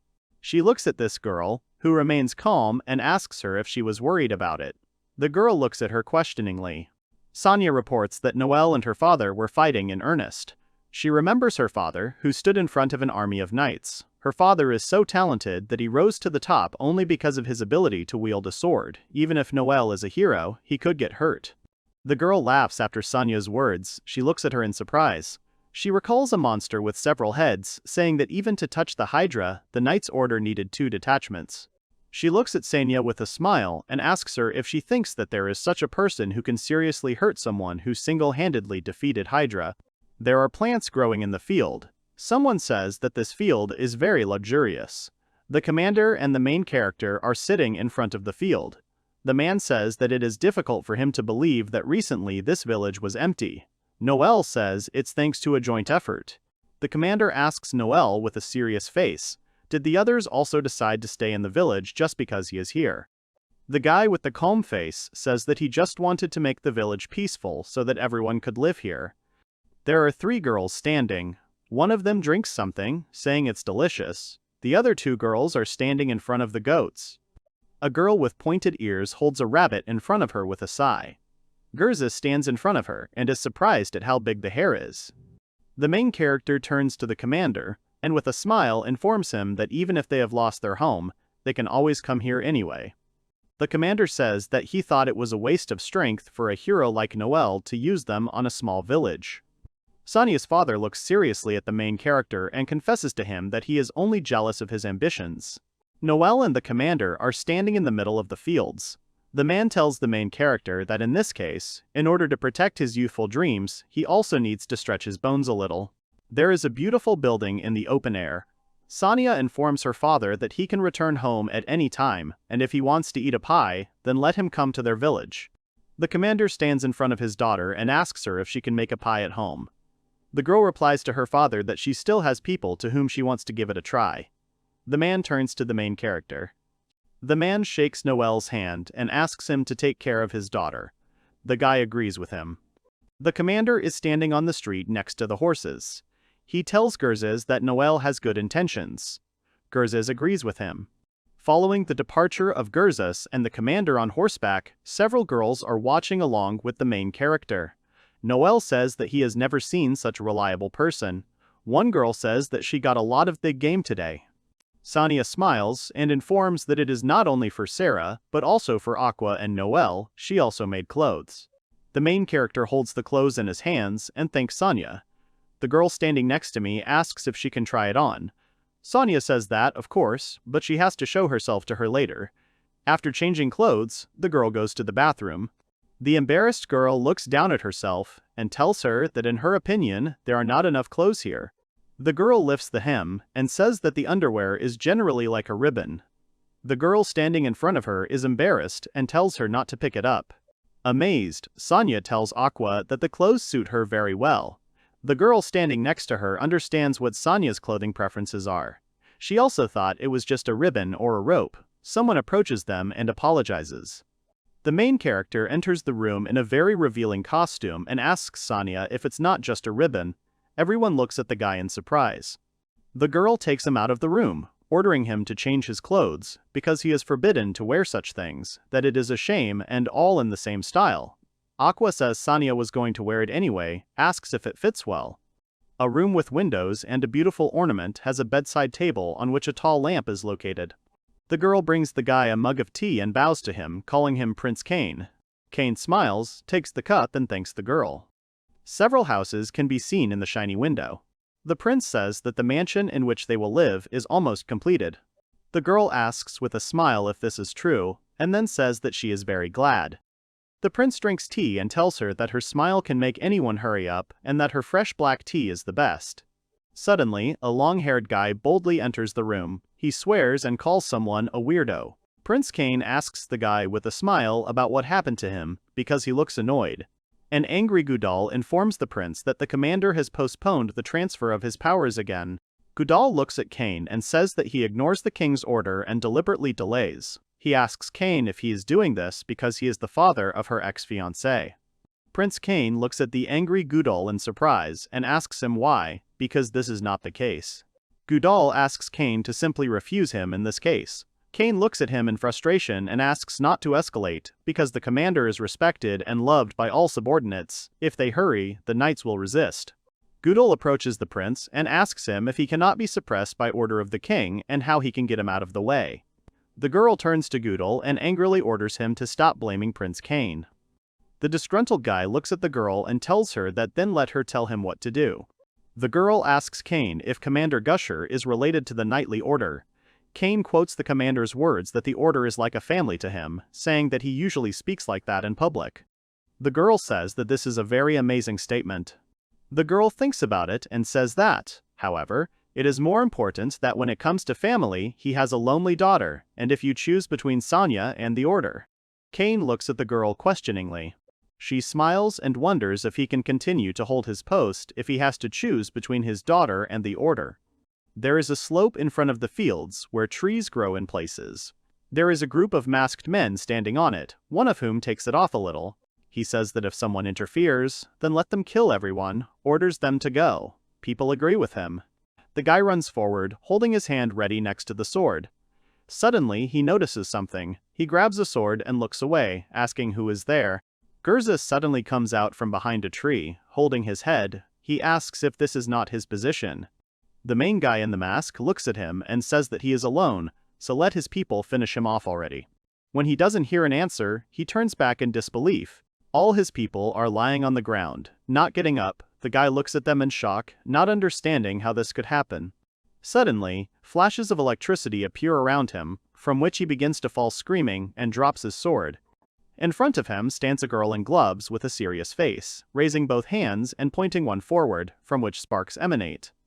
Gurzus looks at her and says that this is what was expected of a member of the team to capture the Demon King. The girl reports that she was lenient this time and tried not to kill him. Someone approaches them and informs them that everything is clear. Gurzus looks at Sarah in surprise and asks her if she killed them all. The girl is holding several people in her arms. She reports that this is the work of Noel, because she did not have the opportunity to fight. Unsurprised, the guy reports that this is quite in Noel's style. He asks Sarah where he is now. Sarah says that the pen is for goats, and now it's time to feed them. She continues to carry the bodies and orders Gurzus to stop hanging around and help her already. It's dark outside. A small fountain is located in the middle of the trees. The main character says that thanks to the aqua he was able to overcome them, thanks the girl. The girl laughs and stands proud of herself. She asks the guy what he thinks who blessed this village. She sighs and, standing in front of the guy, tells him that this is all because she really dislikes bad intentions. This is to be expected from her. Even a god could not say that, although she is already a goddess. Sonia looks at Aqua with a smile, whose nose has lengthened, and tells her that thanks to her they will be able to remember them. Gurzus and Sonia stand in front of people with their hands tied and look at them. The main character tells them that it wouldn't be bad if their leader told them everything himself, but it won't be easy. Gurzus, with a calm face, asks to leave it to him. The gang leader lying on the ground suddenly starts screaming. Gurzus sits down next to him. The guy asks him how he managed to get back. Gurzus asks him to tell him what his task is in the village. The guy looks at him silently, not going to answer. He defiantly slaps his fist on his palm and asks the guy if he chooses to remain silent, saying that in this case he will have to resort to tougher methods. The girl with the spark smiles and offers to help Gurzus, saying that they will see how many lightning strikes this guy can withstand. The guy raises his head and looks at the girl in surprise and asks Ina why she is here. She looks at this guy questioningly. It is clear that she does not recognize him and asks him who he is. The guy beamed all over and says that he was so honored that Ina herself asked him for his name.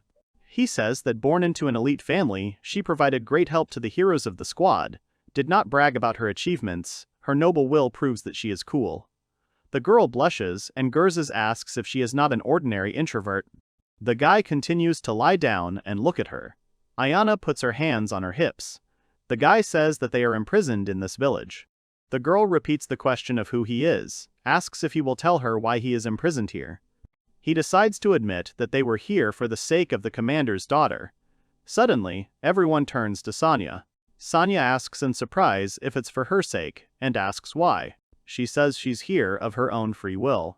Trees grow around the rock. It's night outside. The guy says it's all because the girl was brainwashed. Sonia sits on her knees next to the guy and tells him that she has received her father's permission. The guy asks her again. The main character, who had been silently watching everything before, says that he would like to listen to them, but it seems that they do not understand each other. In the house, lights are on in almost all windows under the night sky. There are a couple of mugs of water on the table. Someone offers to discuss everything. The guy who was tied up before begins to talk about the task they received, that is, to save Sonia. He tells her that she was brainwashed and her heart was broken. They need to take her to a place where she can forget it. They found out about her location from the nearest village. He is sitting in front of two girls and eating something. Noel sits in front of the guy and asks him whether to take away their target, but why would anyone give such an order? Sitting on a chair, the guy replies that he does not know this. Gurzus approaches Noel and asks him what they should do. Perhaps reinforcements are coming. At least we need to find out who is behind all this. The main character looks at Gurzas with a calm face and tells him not to worry about it so much. Noel smiles and says that whoever it is, they can try at least 100 times. If they dare to harm someone here, they will pay dearly for it. The girls look at the guy with a smile, and Gurzas tells him that he seems to be the only one who believes in this, so we need to find a more effective way. Suddenly, all the people in the room are looking at one point. Two people enter the room, one of whom offers to get rid of the root cause of their problems. This is the hero's business. A tall guy with glasses stands next to a short girl and offers to eliminate the root cause, that is, eliminate the hero. Noel looks at them and asks why they are doing this. The girl tells him that they are not bad people, they came from far away. She asks if it is possible to have tea first. The main character looks at them in surprise. The girl puts a few sugar cubes in her tea. She apologizes for the suddenness of their visit. Sonia, standing next to her, watches the girl and smiles. The girl puts more sugar and thanks for the tea. Sonia is surprised at how much sugar she puts in. The girl looks at her and admits that everything is fine, because she loves sweets. A guy with glasses sits in front of the main character and smiles, saying that it's always like that, because she has a sweet tooth. Gurzas stands in front of the guests and clasps his hands and asks them a question about who they are. The guy apologizes to them. He smiles and confesses that he is the third prince of the kingdom of Schweier, and his name is Schwartz Schweier.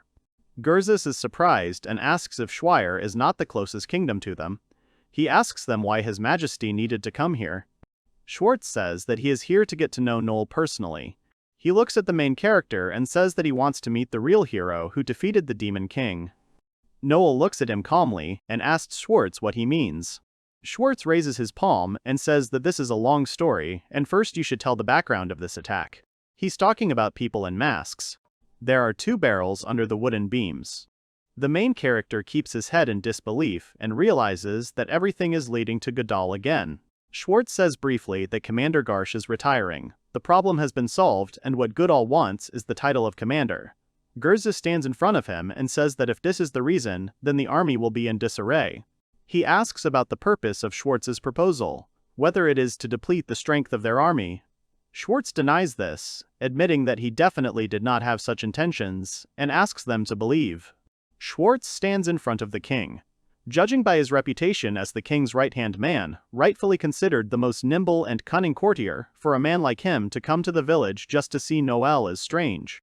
Gurzas says that doesn't sound very convincing. His face becomes serious, and he asks Schwartz what he really wants. Schwartz looks at him without emotion. The girl with a smile stirs the tea and informs that it is normal to have some suspicions, but the prince is actually not such an evil person as they think. Schwartz exhales with a calm face and tells the main character that he is glad to meet him. He admires the operation to subdue the Demon King. It is a great honor to meet the hero. He should be sung with a hymn, but his merits have been forgotten. The nobility of this kingdom should be ashamed. He asks to show how Noel wields a sword. The prince says he wants to see it with his own eyes. The girl hugs him and puts her hand over his mouth to stop him talking. She says he's just a fanatic. Schwartz informs the main character that in this country he cannot even get the well-deserved title of hero. The prince throws his arms out to the sides and says that, however, if the guy moves to his kingdom, he can get the title of duke or knighthood without making any effort. Schwartz presents the main character with a bunch of awards, as well as a beautiful mansion. Of course he will be awarded, he will be respected for his exploits, and we must also not forget about respect at the national level. The main character calmly looks at the prince and asks him if he promises, if he moves to the Tent Kingdom, that he will save the life of the hero. There are goats and a pen outside. Schwartz gives the guy a positive answer and says that he will not have to live in such a shabby place. All the girls are looking at Noel with concern. The main character asks the prince if he is telling the truth. Schwartz says it's all true, asks him to think about the offer. However, contrary to the prince's wishes, the main character informs him that in this case it makes no sense for him to move. Prince Schwartz looks at Noel in surprise. Not understanding him, he asks if he can find out why. The guy pulls his palm forward and admits that he does not care about the title and glory of the hero. The people here are important to him. The prince asks why. The main character turns away from him and says that everyone here trusts him and the job is worth it. That's all he needs right now. Noel leans over to Aqua and asks her if everything will be different without him. Aqua gives a positive answer without a doubt and says that she would not forgive him if he just left. Another girl looks longingly at the main character, confessing to him that she wants to live with him. The main character turns back to Schwartz and asks him if he sees it. Schwartz stands in surprise. The girl holds him by the back and tells him to rest and leave it to her. Gerzis asks the prince if the girl with the sweet tooth is also from the kingdom of Schweier, and if she is of noble blood, like the prince himself. The girl stands with her hands on her hips. The prince apologizes for not introducing her earlier. He points at her with his hand and says that she is the Holy Queen Mitrage, a representative of the Holy Nation. Everyone looks at the queen and is surprised that she is the Holy Queen, the highest ranking in the church. The main character asks them if they care about anything else. The queen raises her hand up and informs that there is. However, this issue is different. It concerns the protection of Sonia. Noel looks at her in silence. The girl queen puts her hand to her heart and confesses to them that she really wants to conquer this kingdom. Noel asks the queen again about the words that she wants to take over the kingdom. Gerzis asks her to wait and asks what she just blurted out. The girl represents the king and the prince, informing them that, more precisely, it is the royal family that will be destroyed. The reason is that they appropriated the merits of the hero chosen by the goddess and even targeted his life. The queen looks at them and loudly declares that in a world where everyone worships the goddess, there is no more sin. Gerzis thinks about it and then replies that this is right, but how can they go against the king? The girl queen talks about how people are now suffering from the troubles caused by the royal family. She represents the prince with his bride.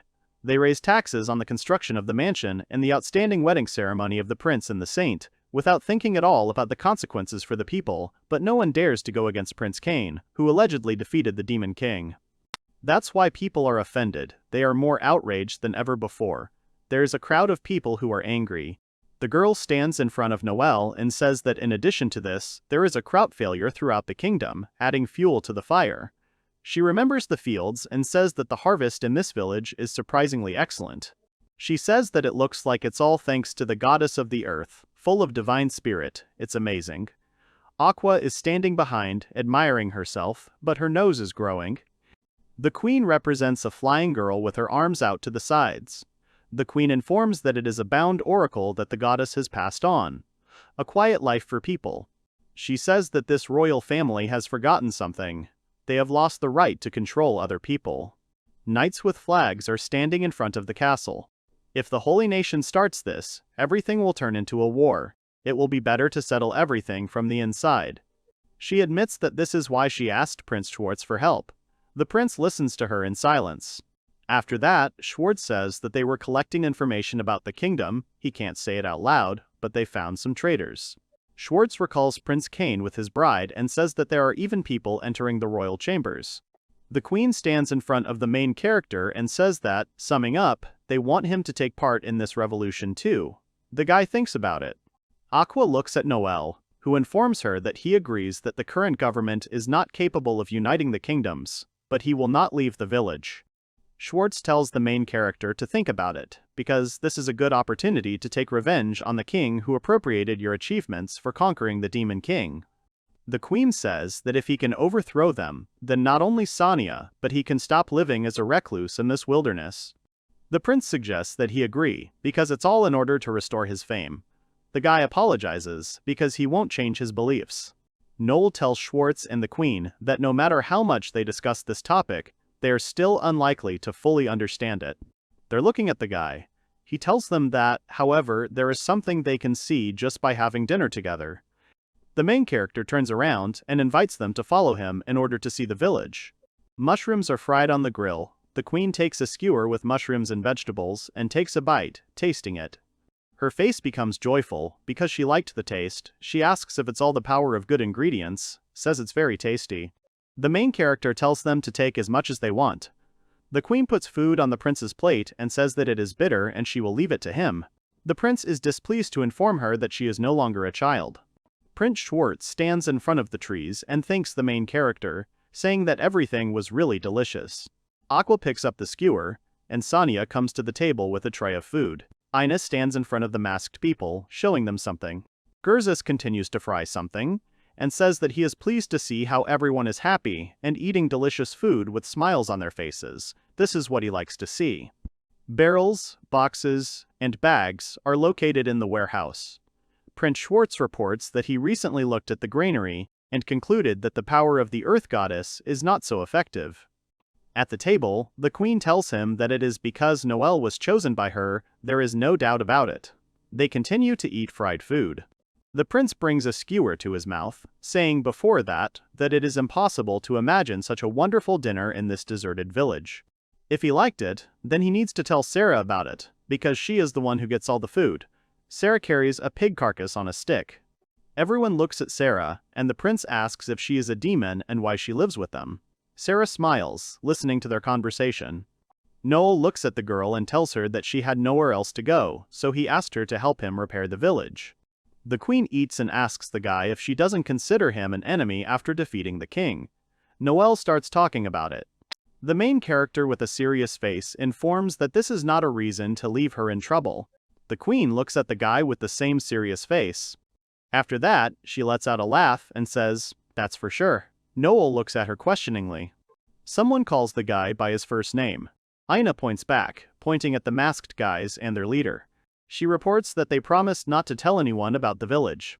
The main character with a skewer in his hand thanks her and asks if it suits her. The girl gives a positive answer and asks if the guy believes everything she says, and there's nothing wrong with that. Noel gets up from the table and talks about bringing meat now, and then asks the queen if she can still eat. Delighted with the food, the girl answers him that of course she can. Prince Schwartz looks at them. Noel stands next to Sarah and says something to her. Schwartz tells the queen that he is beginning to understand the reason why Noel cannot leave the village. Those who recently attacked the village are now sitting and eating with them. It's strange. The prince represents the masked men. Schwartz is going to drink from a mug and with a smile informs that Noel can accept anyone because of his heroic endurance. The queen replies that it is, even despite the position and race. It's a cozy and friendly place for them. No matter how long someone searches, it's hard to find a place like this. The guy plows the ground with a hoe. The queen says that in addition, since he was betrayed in the kingdom, he found the strength to build his own house. The girl says that, however, as long as he remains a former hero, he cannot ignore the situation in the kingdom. Something is burning in the middle of the trees. Sarah asks the main character about what he said at the table in advance. If he wants to fight for his rightful place, then can she be with him? The guy holds some dishes in his hands and looks at the girl, telling her that he does not think, because he does not want to take part in a coup d'etat. He looks at her with a smile and informs her that if the matter concerns this village, he will be glad if she stays on his side. Sarah is happy and tells the main character that of course it will be so. She asks him to rely on her. The girl stumbles and asks the guy if she can always be with him. Noel asks again, but the girl is embarrassed and does not repeat it again. There is a horse standing under a tree with fallen leaves in front of the building. Someone slaps her on the back and tells her that he's done. Gerza stands next to the horse and holds his head, asking Noel if the Holy Queen and Prince Schwartz have left. The guy gives Tom a positive answer. Gerza reports that they will begin preparations for a coup as soon as they return. It is difficult for him to hear this, being a knight. Noel and Sonia are standing in front of him. The guy reports about the guys in masks that their anti-assault team is nowhere to be seen. Noel says they left before dawn, probably didn't want to be noticed. Sonia asks Gerza if her father will fight the Holy Queen. The guy denies this because, after the attack on her, the commander is likely to leave his post. He thinks about it, lets go of his head, and says that even the commander does not cease to be a patriot. He should have thought about whether the king is worthy of his loyalty. Noel and Sonia look after Gerza, who is riding away on a horse. The girl turns and asks the main character about what is going to happen to their kingdom. The guy looks at her and replies that it doesn't matter what happens, because they won't change. They will build a village together, get rid of those who interfere with them, and do it all together. Sonia is silent and thinking. She understands that even if Noel does not change himself, but everything will change anyway. The guy addresses her by her first name. The girl repeats his words that it doesn't matter what happens. Sonia goes to the house and with a smile offers Noel to wash the dishes, because they had a lot of visitors. The guy agrees. Sonia's mansion. Noel is standing in front of some man and holding something in his hands. He says that he could not even think that the acquaintance that Sonia was talking about was a meeting with a farmer. The man informs the main character that although he did him a great favor, however, given the recent problems with the harvest, it is very difficult to find high-quality goods. There is a pile of carrots. The farmer says that next time he would like to buy these beautiful vegetables. Noel looks up. Noel asks the farmer to wait a bit, because there is something else he wants to offer him. The farmer asks with a smile what it is. Suddenly, he looks to the side and sees in front of him an animal with fangs, an arrow sticking out of its side. The farmer gets scared and puts his hand in front of him, shouting at the same time. Suddenly, another arrow flies into the animal and pierces it. The farmer falls to the ground and looks in shock at the fallen animal, from which several arrows stick out in different parts of the body. Sarah smiles and holds the bow in her hands, saying that she drove it all the way here so as not to drag the carcass by hand. It's good that they met in time. The frightened farmer agrees, saying that it is really good. There is a tree in front of the house. Inside, someone pours a bag of coins on the table. There are different drawings on the coins. Everyone looks at the coins. Aqua is surprised and asks if it's all the proceeds for the vegetables. Noel gives a positive answer and says that this is plus the loot that Sarah caught for 5,000 gold. Aqua stands next to the main character and looks at him, asking what they will buy with them, snacks or sweets. The guy answers her that he wanted to buy seeds for a new crop. The girl sighs in frustration. The main character raises his finger up and tells them that they need to think about how to increase income when the village's population grows. Someone pours the contents of a teapot into a cup that stands next to other dishes. Aqua looks at it, calling it a forest poppy. Sonia tells us that this is a wild plant known as a hallucinogenic vegetable.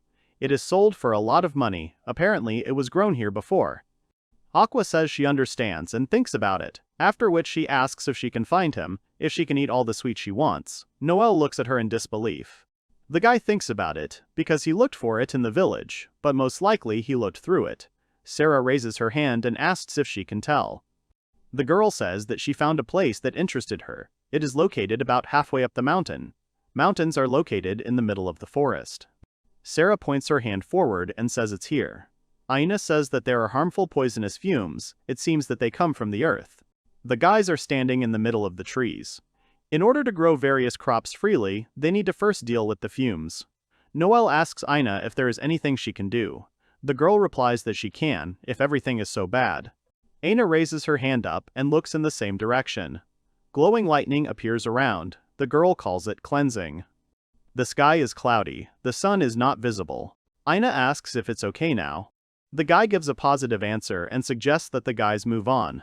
In places, plants of different shapes grow in the middle of the grass. This is a magical place. It is so beautiful here that it resembles a divine abode. To think that such a beautiful place is located next to the toxic earth. Sarah looks ahead and reports what she has found. Everyone is looking at a plant with large petals. Sarah says it's flickering. Aina says that nothing else was expected from Sarah. The girl plucks a glowing flower from the ground, but after that, for some unknown reason, it stops flickering. Sarah looks at him and does not understand how the flicker disappeared. Noel says it means it stops flashing when she rips it off. Sarah, with the extinguished flower in her hands, raises her head and asks Noel if the flower will taste worse if it does not shine. He gives her a positive answer. The main character turns to Aina with a serious face and asks her if anything has occurred to her. The girl replies that she knows and will try now. She holds one hand out in front of her, and lightning flashes appear around her. She says it seems to have worked. Symbols began to appear around the flower, after which it glittered again. Sarah and Aina look at the flower in surprise, and Sarah is surprised that Aina can even do this. The girl holds her hand up to the flower again, and says that perhaps the magic of cold will also descend. Noel warns her that if she freezes it to ice, the taste will also be lost, so it's enough just to cool it. The main character reports that this will keep the flower fresh for a long time. The shining flower was placed in a basket. Noel says there are probably more such flowers nearby. Aina asks for permission to do magic spells. She will use them when we find more. Sarah says she's already found it. There are many identical flowers shining in the basket.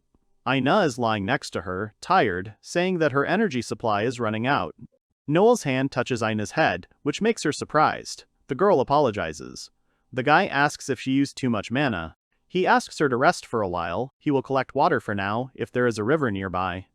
Sarah holds one of the flowers and sits on a stone. Sarah says that thanks to Ina's magic, their goal has been achieved for today. Ina awkwardly admits that Noel can cast the same spells. Sarah looks at Ina and asks if this is true. Ina gives a positive answer. She remembers Noel in armor and says that he did everything on his own when they conquered the Demon King. Ina stretches her arms with a smile and says that she always thinks that he doesn't really need her, but she let her do her job today. Sarah remembers how she killed the beast with a bow and says that she understands, because she was hunting today too, although he could easily have killed the monster even before she fired the arrow, but he did not do it. Ina asks Sarah if everything is built on trust, because Noel believes in them, gives different assignments and tasks. Sarah remembers Noel talking to the Queen and Prince Schwartz. She says that he rejected the Holy Queen's offer then, but she didn't believe it. The girl looks at the flower in her hands and says that she then thought that if it was only for the common good, then he should accept the offer. The girl remembers the Holy Queen and the commander, asking if this means that he trusts the Holy Queen and the people of the kingdom, whether he believes them too. Ina sighs and shrugs, saying that maybe he just wants to save himself and the people he wants to protect from the war. Sarah blushes slightly and asks if this is because there are people who are ready to fight with him, shoulder to shoulder. Noel arrives and holds a bottle in his hands, saying that he brought water. The main character asks Sarah what happened, because her face is red. The girl blushes even more and replies that nothing happened.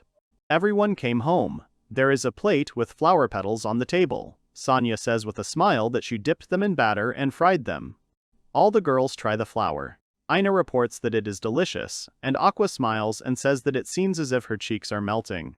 The main character looks at the flower with admiration and dreams about what would happen if he could grow them. Sonia remembers the farmer and says that she has heard that this is impossible, because it requires clean spring water. Sarah thinks about clean water. Suddenly, everyone at the table is looking straight at Aqua. She asks the guys in disbelief what happened.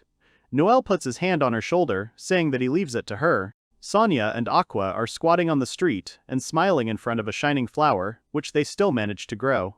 He and Gerzes are sitting at a table in the main character's house with a mug. Noel asks Gerzes if he will participate in the coup. With his eyes closed, holding his head, the guy replies that since the general has become the head of the army, he will have to join. The main character thinks about it and says that he can't do anything about it. The general has finally made a decision. Gerzes reports that he doubted because he was worried about the safety of Sonia. Then Prince Schwartz told him that there was nothing to worry about when her former hero was protecting her, so he was able to convince him. The Holy Queen stands in front of people next to the church. The church is under the patronage of the Holy Queen, so most likely they will be on her side. Prince Schwartz stands in front of the clock tower, also next to a crowd of hooded people. The position of the magicians is not yet clear and this upsets the prince. The group is quite closed, so we managed to get only a little information. The main character notices Ina, who was standing in the doorway and listening to their conversation. The girl tells Noel that she will get something for him. The guy asks if she's sure about it. Ina replies that, although she is not obliged to participate in the coup, she does not want to turn a blind eye to it. The girl's face becomes serious. The main character confesses to the girl that he does not care whether this coup will be successful. Ina is surprised. Noel looks at her and says that they need her in the village, so she must promise that she will return. After the unexpected words of the main character, the girl blushes, and then looks away and agrees with him. Ina is standing in the middle of the trees, waving to the guys. She has a briefcase on her back. Mountains are visible behind her. Sonia, Aqua, Sarah, and Noel look after her. Aqua says that she's gone. Noel throws a large basket on his back and says that in that case he will go too. Aqua looks at him and asks where to go. The main character remembers the shining flower and says that he will go to look for more Gailamekon because he wants to send them as provisions to the army, Gerzes ordered. The flower eliminates fatigue very well. Noel stands in front of Aqua and with a smile informs her that, unfortunately, he did not have time to collect it when it was ripe. Gerzes is sitting next to a pig and a bunch of vegetables, waving to someone with a smile. The vegetables and the loot that Sarah had collected were all given to Gerzes. It doesn't matter how much provisions the army has, they'll need more anyway. Noel thinks about it and informs them that they were paid a lot, so they eventually earned about 10,000 gold. Sarah denies this, saying that she bought a lot of traps and farming tools, so there's not much money left. Sonia adds that she bought spices and kitchen utensils. Aqua recalls that they also bought seeds. The guy folds his hands and thinks about it, and then wants to say that since everyone can do accounting, however, he is interrupted by Aqua, who asked if he said something about cupcakes. Noel denies and says he's talking about accounting. Sonia holds her cheek and says that princesses are not taught this. Sarah says that the demonic race doesn't have bookkeepers and accountants either. Aqua pulls Noel's clothes and asks when they will buy cupcakes in that case. Suddenly, someone tells the guys that if it comes to budget management, he offers them his help. Someone stands in front of them. Everyone is looking at him. The main character asks the man who he is. The girl stretches out her hand to them and says that she is glad to meet Noel. She is gifted with the ability to work with numbers. An unknown girl with a bow on her head looks forward and stretches out her hand, saying that her name is Lily Tent. Her brother asked her to help them in the village. By her last name, the main character understands that this girl is somehow connected with Prince Schwartz. He looks at Lily and remembers the prince. The girl says that she is his younger sister, remembers how her brother told her about Noel and confesses this to him. The guy says he's grateful for the offer, but why her? The girl smiles and says that he is a rock, that they should be in touch with them, so he chose such a talented one whom he trusts to help them. Lilia puts her hand on herself and tells them that she studied finance and taxation from an early age, so they can relax, because she will help them. In Noel's house, there are mountains of coins in the drawers, as well as just a mountain of paper bills on the floor. Lilia asks the guy what it is. He answers her that up to this point they had not dealt with finances. The situation is quite complicated. Lilia looks at the money in surprise. Lilia calmly says that although the situation is not easy, it can still be solved in an hour. She asks to assign her another task when she is done with this one. Noel looks at Lily questioningly in surprise. The guy denies and says that even he understands that this is impossible, and if she fails, she will not be forced to return, so she can take her time and do everything evenly. Noel enters the room where Lily is sleeping at the table. He looks at her and says with a smile that it must be very tiring. He thinks to brew her some tea from Gilamekon. The guy looks at the book on the table with a beautiful shiny cover and wonders if she's finished yet. The girl wakes up with a red face. Lilia rubs her face with her hand and opens one eye, seeing the guy, says that he has finally returned. She asks if she did not say that she would cope quickly. The girl puts her hand on her book and informs that all the checks are sorted in this account book. Lilia puts 2 more stacks of books on the table and says that she also compared the prices of harvest goods in the village shops with the average market price, took into account problematic aspects and things that need to be improved, and analyzed trade plans. The girl shows the guy a page from one of her books and says that, for example, in the kingdom of Schweier, the price is like this. Although there are hungry times there, it seems to her that in this case it is better to raise prices. She happily raises her hand with the book and says that the quality is too good. Her brother was delighted and suggests that Noel gradually turn it all into a whole trademark. The guy listens to the girl in disbelief. Lilia holds a book in front of her and asks the main character how he thinks if he makes her an accountant, she will be able to say with confidence that his income will grow after that. The main character looks at a stack of books in incomprehension, after which he wonders if this is magic. The girl continues to hold the book, and with a serious face says that there are still some concerns. There are houses in front of the castle, between which the village grows in places. Banners hang on the walls of the castle. Nothing is clear about the revolution yet. An armored commander stands in front of a crowd of armored knights who are going to listen to him. A banner hangs behind him. He looks at them with a serious face. The girls were sitting in the water and chatting. The blonde, closing her eyes, flexed her arms, stretching them forward and saying how pleased she was. Sarah agreed with her, saying how soothing and refreshing it was. That's what a hot spring means. The girls were smiling contentedly. They should thank Aqua and Noel for that. The hero stood with a pickaxe in his hand, slinging it over his shoulder. Aqua stood beside him, rejoicing and holding her hands up. In front of them was a pit from which water gushed out like a fountain, filling the empty space.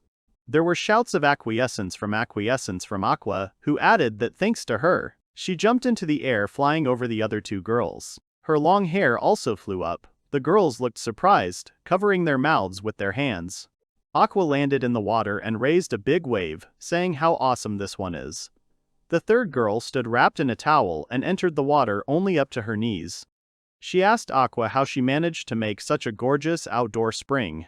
Aqua sat with a contented face, almost completely immersed in the water, and closed her eyes. She replied to the girl next to her that it was an ordinary stamina recovery, and of course the benefits for the skin, it becomes soft and smooth.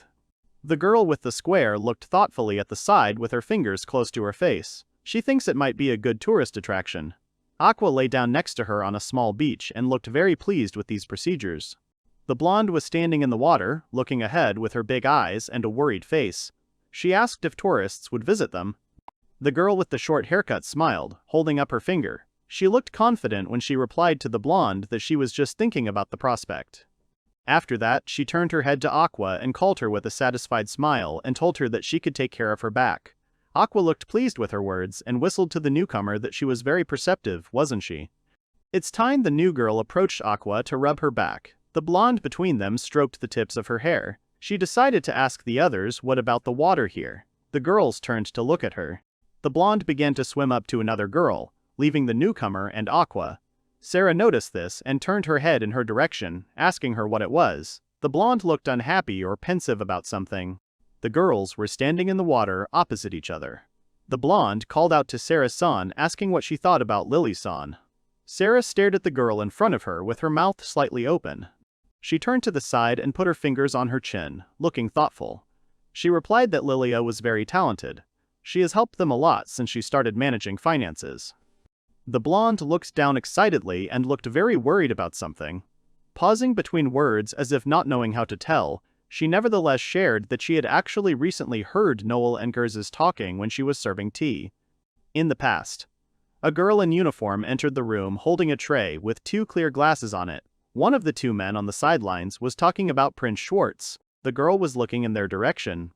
Gers's was sitting across from Noel, leaning his elbows on the table with his fingers crossed. He didn't understand why the prince was so close to the king. He deliberately wants to ignite a conflict right in the nearest kingdom. Noel asked if this was not an order from the Holy Queen.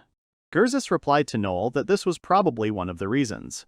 Maybe it's because he knows that Noel is a hero. The guy looked at him questioningly after these words. Gers's rubbed his chin with his fingers while looking at the young man. Gers's explained that the power to defeat the Demon King greatly hinders the upper class of the kingdom, and this power, easily destroying the balance of power between nations, got out of control of the authorities. No wonder he has such thoughts on his mind. Noel spread his hands to the side, saying that initially it was Prince Cain who was given out as a hero. As soon as he found out that Noel was a real hero, he should have relaxed. Gers's put a book on the table in front of Noel. The book was called The Failed Prince is Actually the Hero Who Defeated the Demon King. The cover of the book depicted the prince himself with a sword in his hands and a girl. Gers's explained to the hero that this biography was created in order to show how good Prince Cain is, and everyone is obliged to buy it. Noel silently took the book in his hands and began to quickly flip through its pages. The man in front of him added that they were forced to publish such a book because everyone knew how weak Prince Cain really was. The prince, surrounded by 2 armored knights, looked very tired and weakened, holding a thin sword in his hands near the ground. Of course, some people believed what was written there. They even thought that they should have killed the Demon King in a more vile and cruel way. Many books of Prince Cain's biography were on the shelves. Gers's said that, but still, everything in this biography is true except the name of the hero. They don't know how vigilant the other kingdoms are. Noel didn't answer, silently staring at the man in front of him when he finished speaking. Currently, Sarah stood with her head slightly down and clutched her chin with her fingers. She understood everything, that's the point. The blonde in front of her abruptly stood up from the water shouting that Lilia-san had also come at the request of Prince Schwartz. Whether she has an ulterior motive. Sarah looked up at her in surprise. The girl replied that in that case, whoever Noel accepted, she would follow him. She looked confident talking about it to the blonde. Crossing her arms over her chest, the girl looked worried, saying that Noel and Lily seemed to be going shopping this time. She asked what if something happened to him. Sarah replied that Noel is capable of anything, no matter who opposes him. Blushing, the girl shouted that she would also go shopping with Lily, because she doesn't think they can go together. She threw her arms out to the sides, clenching her fists tightly. Sarah held out her hands in the direction of the blonde who had turned away. She asked if she was thinking too much. The blonde has already gone into her own thoughts, saying that it is necessary to make sure that she does not leave any loopholes. Sarah asked if she even heard what she said. A little later in the city, Lilia was calling Sonia-san to her. The blonde, slightly stammering, agreed with her. Lilia turned her head towards the girl and pointed at herself and said that she had carefully studied the prices in the local shops, and now she would show the cheapest ones. She was smiling sweetly at Sonia. Lilia walked in front, humming a song with a big smile. Sonia, who was walking behind her, looked around anxiously, turning her head. They walked down the street between the high-rise buildings. Someone appeared in front of them, blocking the way and telling them to wait. Only the man's boots were visible. The girls were surrounded by men who looked like bandits. There were buildings on the sides, and behind and in front the way was blocked. The one who blocked their way was the very first to say that if they went any further they would be charged a fee. Sonia hid behind Lilia's back.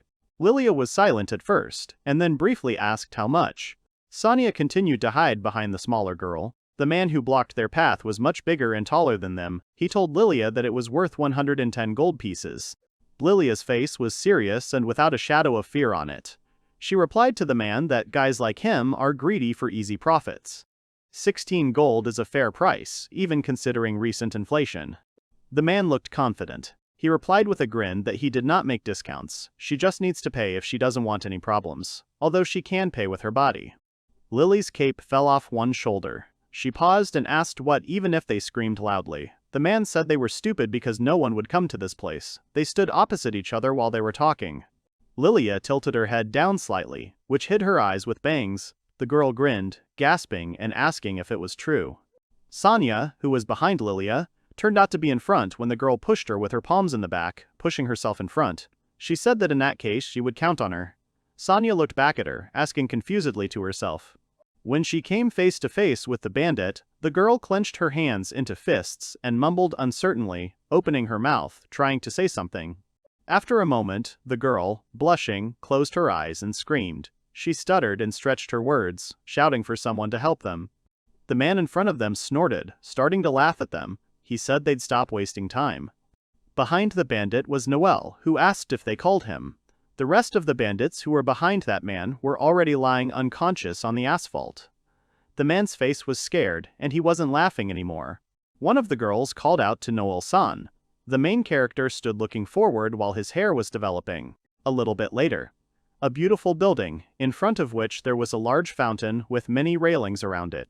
Lilia looked very pleased, telling the hero that she couldn't believe she saw Noel fighting herself. She considered herself very lucky.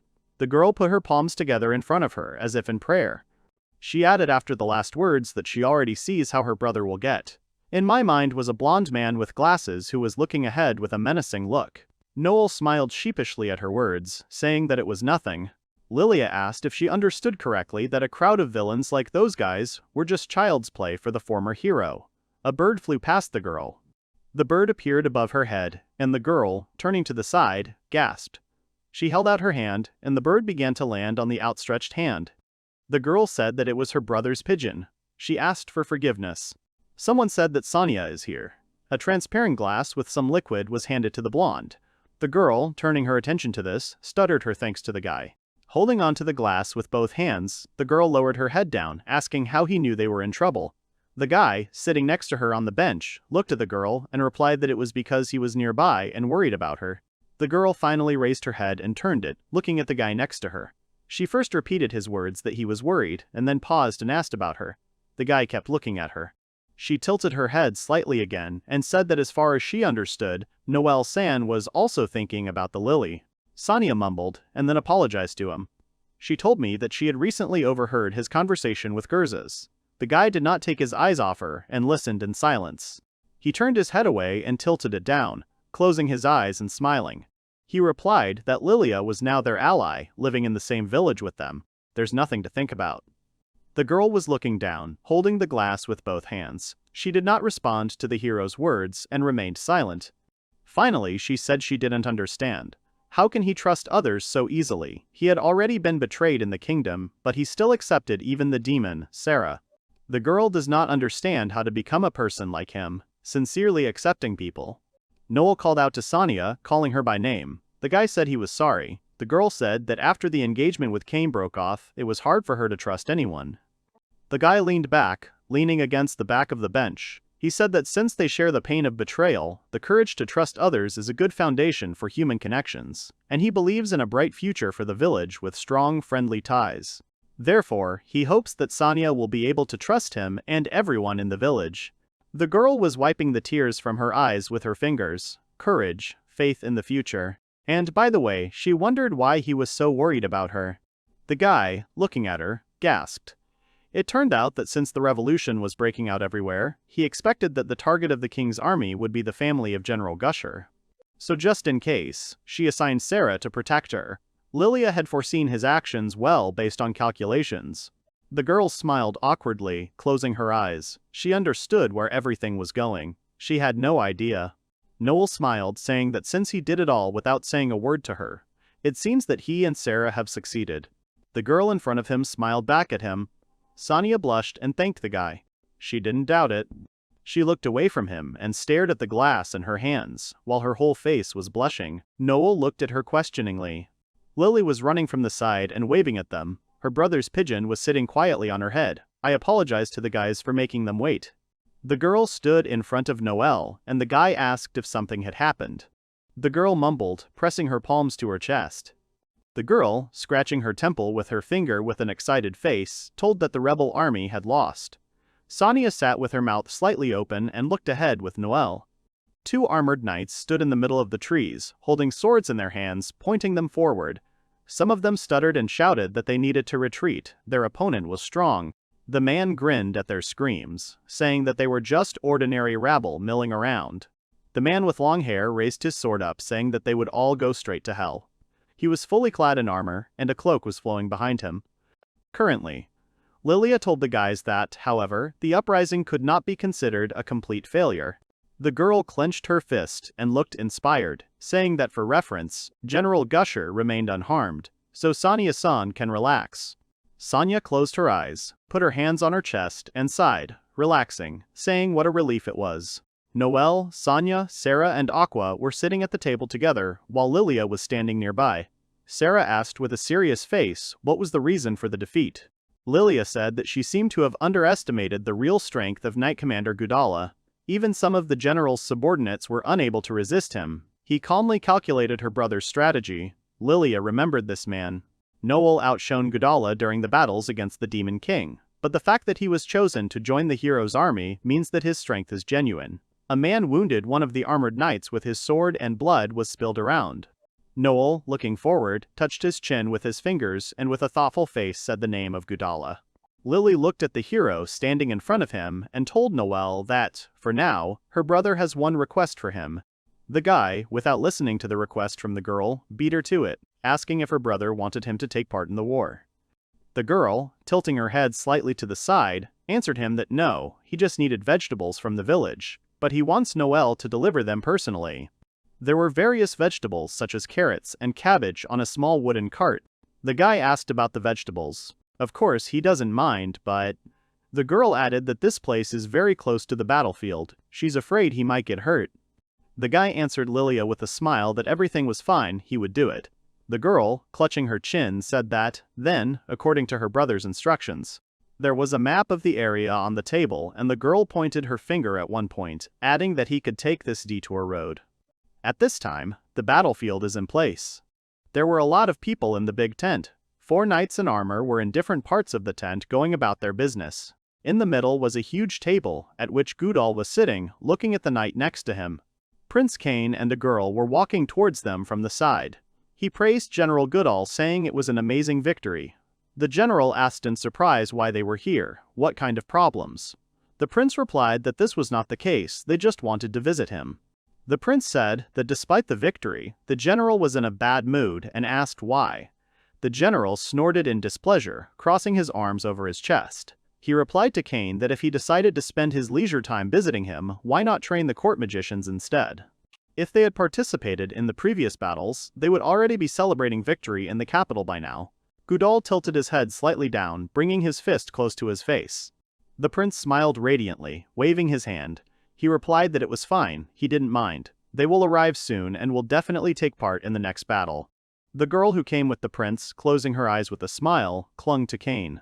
The general shouted with a displeased face that he didn't care if the magicians were late or if the church supported them. The prince should show more nobility as a member of the royal family. The prince, smiling, replied that that was why he believed in Gudala. They must defeat the rebels so that they can rally the kingdom. Behind the prince were two knights who were dragging a long wooden box. The prince pointed at them with a gasp. He remembered that His Majesty admired the general who had shown himself so vividly on the battlefield. Here's his reward. In the box that the knights were carrying, there was a long sword that was lying in the cloth. A black, ominous haze seemed to accumulate around this weapon. The general sat down by the box and took the hilt of his sword in his hand.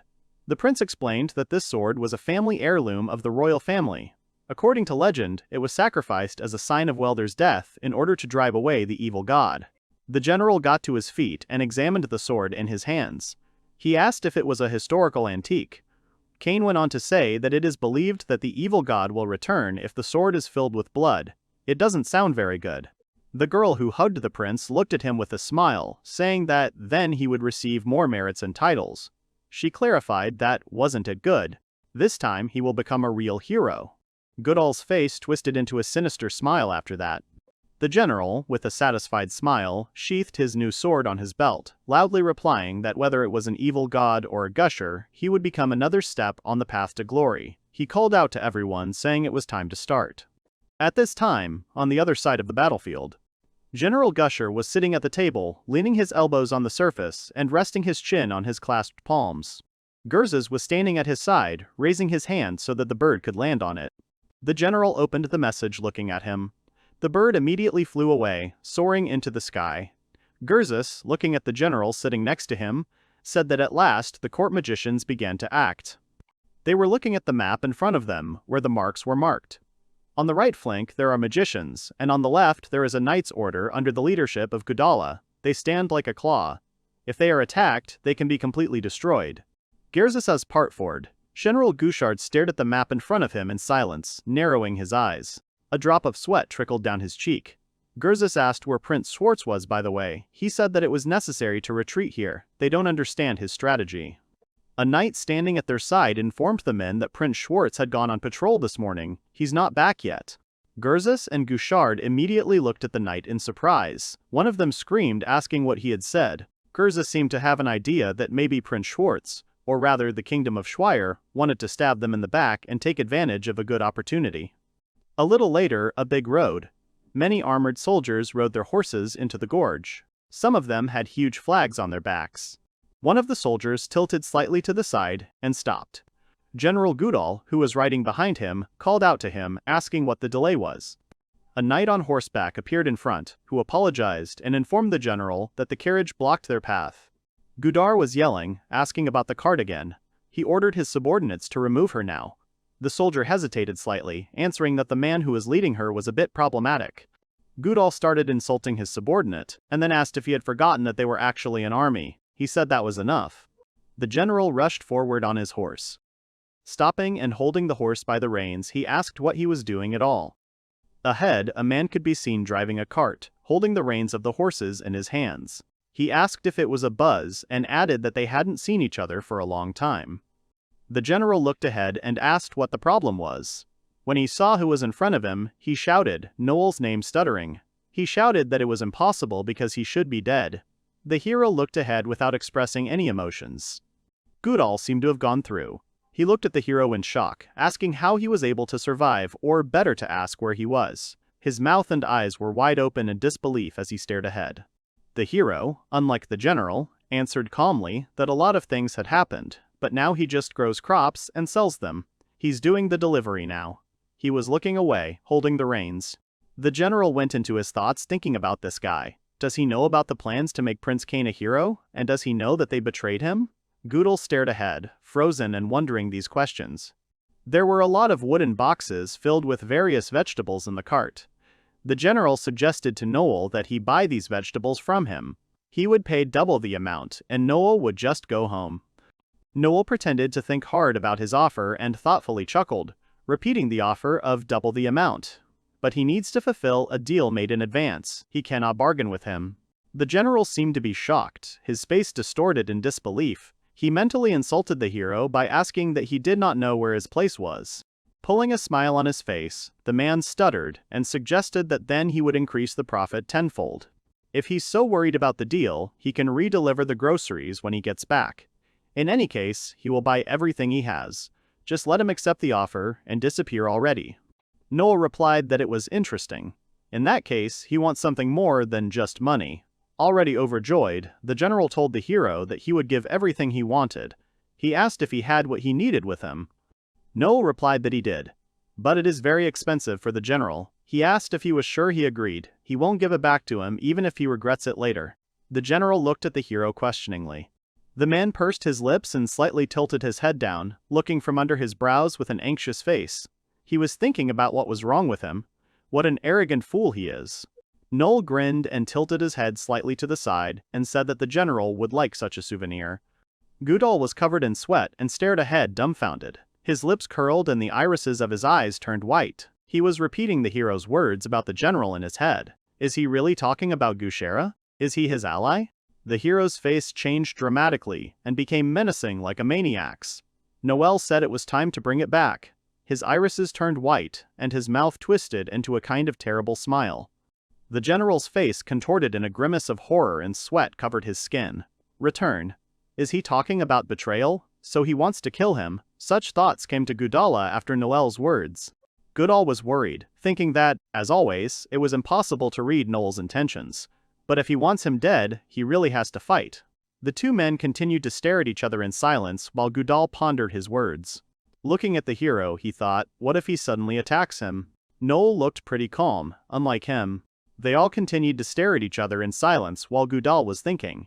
The hero's face was emotionless as he looked down at his friend. He wondered if Noel was on the alert right now. He keeps looking at his sword, the one that Prince King gave him. Goodall was getting more and more panicked. His eyes were wide open, and his mouth opened as if in a silent scream.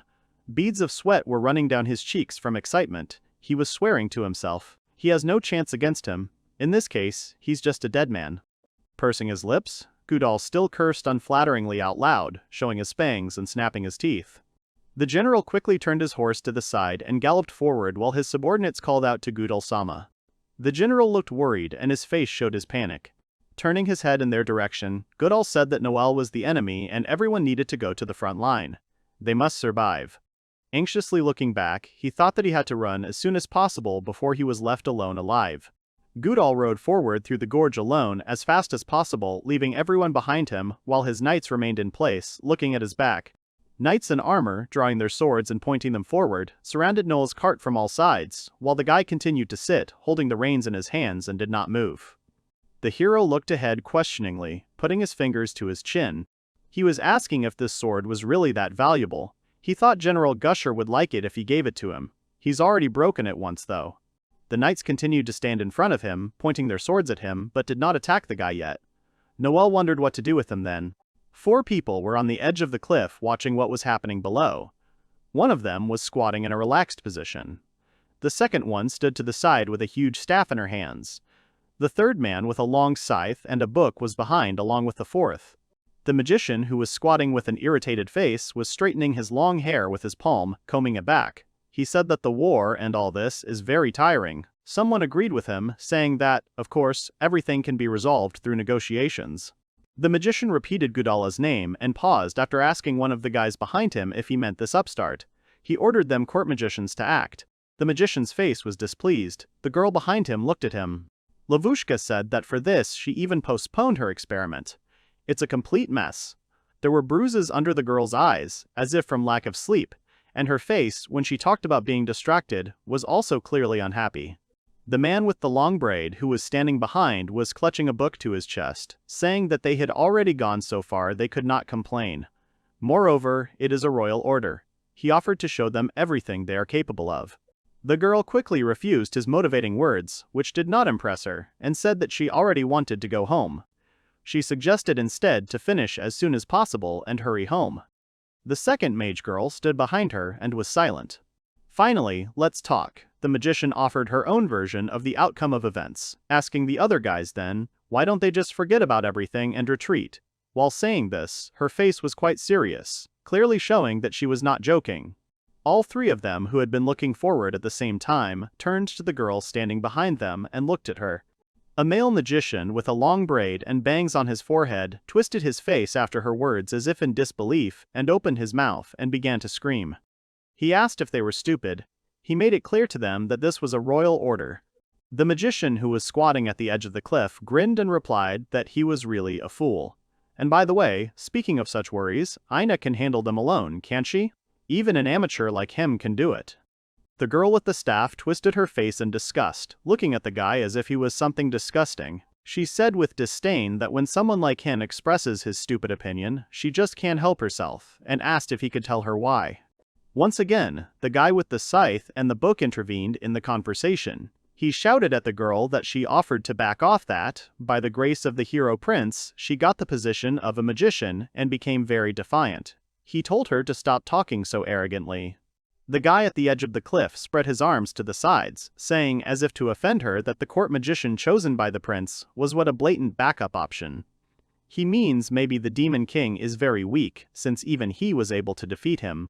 The girl with the staff added, saying that she did not come up to the level of court magicians in strength and remained in captivity she had already forgotten. It's her fault that they have to expel a man to keep her place.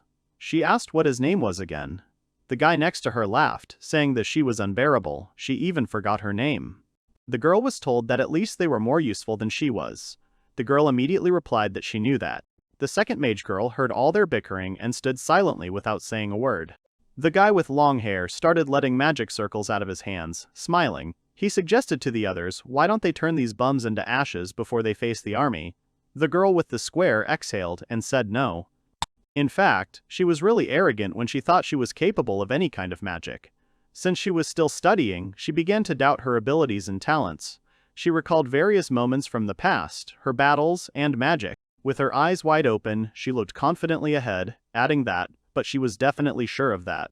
It was her, not him, who was chosen to defeat the Demon King. The girl released a strong stream of lightning-like magic from her outstretched palm.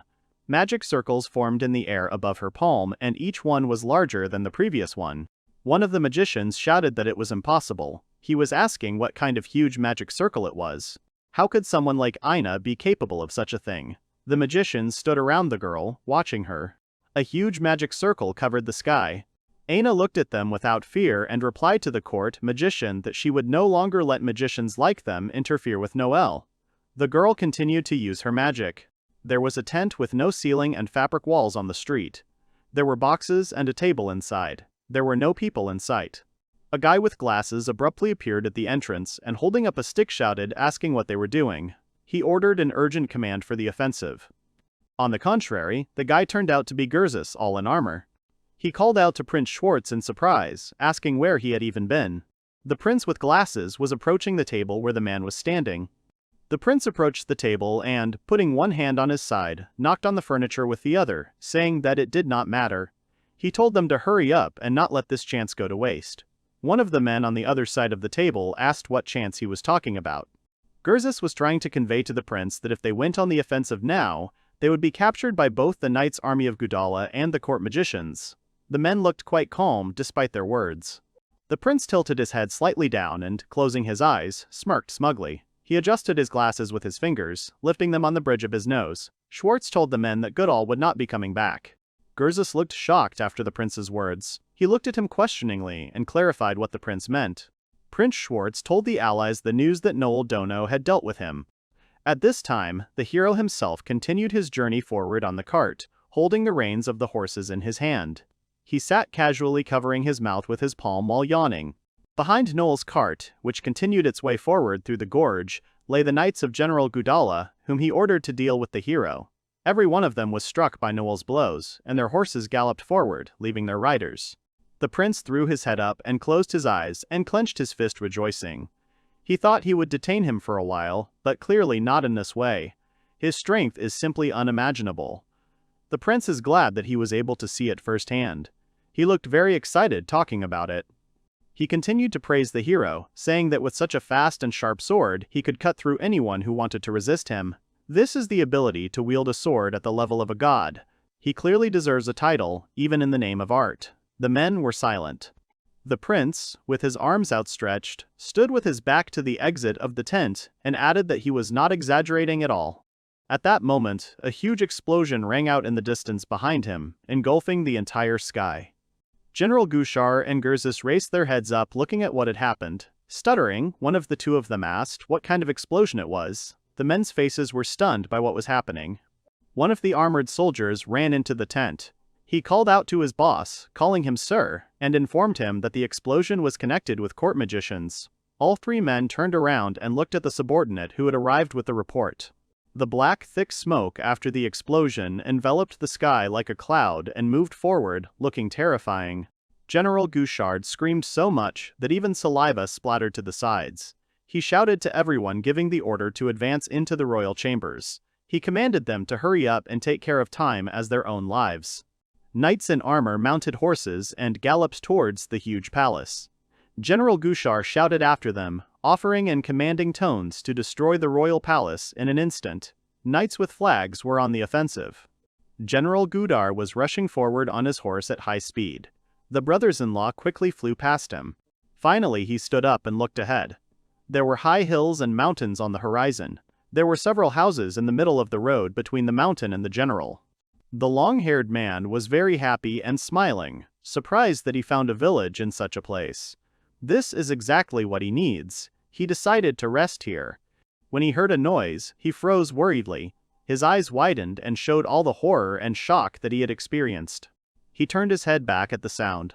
Right at this moment, a huge monster, exceeding the size of a human, jumped past. The monster had a great resemblance to a boar. There were a lot of bow arrows sticking out of the creature's body, but that didn't stop it. At one point, the boar-like creature still collapsed to the ground, sliding slightly forward on it. The boar's body curled up, falling onto the creature's back. Dumbfounded, General Gudel watched this with wide eyes, thinking to himself what it was. A girl finally came out of the thick of the trees. She had a bow in her hands. With her other free hand, she reached behind her back, where a bag full of arrows for a bow was hanging. The girl stared fixedly ahead, not noticing the general in front of her. General Gudal, surprised, and at the same time questioningly called the girl by name, calling her Sarah. The girl shuddered, and the concentration on her face went away, replaced by surprise. Her eyes widened. The man on the horse was looking in her direction and shouting in surprise, asking why she was alive. The girl turned in his direction and stammered out to Gudala. The girl's hand, which she was reaching behind her back for the arrow, froze in the air. The guy was screaming, both claiming and asking that she couldn't just take off her servant's collar. Is there anyone who can do this? The girl stood silently, looking at him. She was tense, and there was a drop of sweat on her cheek.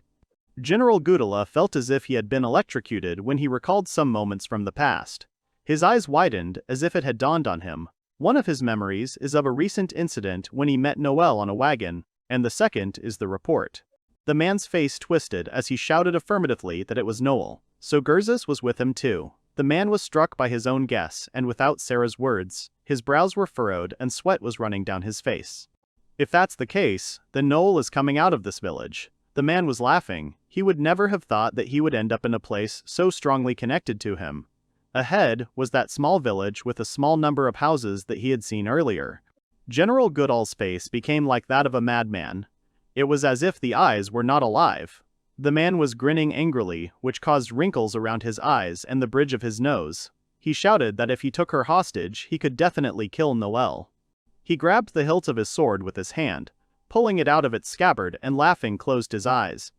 In his plans, after that he will use all the resources of this village and make it his fortress to return here sometimes. The girl pointed her bow and arrow at him and screamed that he really thought she would let him do this. She will protect Noel and the village that is so dear to him. Bringing the bow close to the face to aim at the man. The girl had a confident face in the words addressed to the general. Jumping into the air, the girl released the bowstring, and her arrow flew towards the invader and the enemy in one person. A quick movement appeared at her side, also directed towards the general. Many arrows similar to hers appeared out of nowhere and flew at their target with great speed without stopping. The man, sitting on a horse, swung his sword from the bottom up, deflecting the arrows, which caused a huge explosive wave to appear. The girl looked at what was happening in confusion. A drop of sweat appeared on her face. She was shocked to think to herself that her arrows had been deflected with just one swing. Looking ahead, she opened her mouth in surprise. Sarah finally landed with her feet on the ground. She turned her head to the side, turning her attention to the boar-like monster that she had just killed. The creature lay motionless on its side. Running up to him, the girl grabbed his front hooves and abruptly turned around and lifted his carcass into the air. General Goodall sat motionless on his steed while a huge monster carcass flew straight towards him from the air and approached quite quickly. The boar was spinning in flight while flying from the force of Sarah's throw. With a grin on his lips, the man cut the obstacle flying at him into two parts with one blow of his sword. The man looked extremely relaxed and confident. The monster's blood flew apart from his blow, flying right in front of his face. The man told the girl that it was a vain attempt. When the boar's blood finally stopped blocking his view of what was happening, the general was finally able to turn his attention to the many arrows flying directly towards him. Approaching quickly, they were already too close to him. The general's horse was quickly hit by 2 hits to its body. This caused the animal to stand on its hind hooves and start making loud noises. The general looked at the animal in fright, holding tightly to the animal's reins with his hands and shouting. The man quickly jumped off the wounded animal, landing on the ground on one knee and holding his weight with one hand while the other was busy with the sword. The horse's neck was covered with blood and, closing his eyes, he fell headfirst. Goodall raised his gaze and shouted with a groan, asking what it was. Was it really the habit of this demonic servant? Sarah, holding her bow, reached with her other hand for the arrows on her back, but shuddered, looked questioningly ahead and froze in place without moving. Sonia came out of the forest directly to them during the battle with a basket full of flowers that hung from her bent arm. The girl, not understanding what was happening, was surprised and called out questioningly to Sarah-san. She asked if she was here. Sarah shuddered again and looked fearfully ahead with her mouth and eyes wide open, but she didn't say anything. Turning his head back, the general's face lit up, becoming joyful from what he saw right in front of him. He smiled. In 1 second, the general's sword was at the neck of the unsuspecting Sonia as he stood behind her, pressing the tip of the weapon against her skin. General Goodall was grinning while holding the girl hostage. He held Sonia's shoulder tightly with one hand and pressed his long sword against her throat with the other.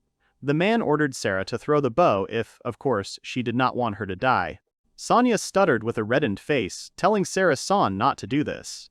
The girl did not look scared, and it was only because of her stuttering that it was clear that she was tense. As ordered by the general, Sarah opened her palm and her bow slid out of it, falling to the ground near the girl. Goodall was standing in front of her in a small clearing surrounded by many trees. General Goodall, smiling after that, said that it was a pity, of course, because he would die anyway. They can wait to meet Noel in hell. Sarah started swearing. She stared ahead worriedly, her mouth hanging open. The girl who was being held hostage sighed with her head down. She was thinking about what would happen if Noel-san came back and saw this. The man continued to squeeze her shoulder and point his weapon at her. The man, smiling, chuckled and replied to the sad girl that she might not hope. It was clear from his face that he already considered himself the winner of this battle. He told the girls that Noel had been detained by his subordinates. He remembered the moment when all his knights surrounded the carriage driven by the hero, while Goodall himself rode off alone to escape. From somewhere to the side, someone's voice was heard saying that he had found it. A figure came out of the forest. It was a man in a raincoat. His face was half hidden by the hood, and it was not visible who was under it. General Goodall, turning his head to the side, shouted that he was not Noel's colleague. The man both claimed and asked at the same time. The smile had disappeared from his face, and now he looked worried about what was happening. The man in the robe stretched out his hand and opened his palm and began to release magic. Magic circles began to appear in front of his palm. Goodall abruptly removed the sword from Sonia's neck and shoved the girl in the back with his palm. The prisoner screamed and began to fall down. The man with the sword rushed towards the magician, while he stood motionless in place, stretching out his palm in the direction of Goodall attacking him. There was a sound of impact and a splash of light. Goodall pierced the magician with his sword, lifting his body up with his sword.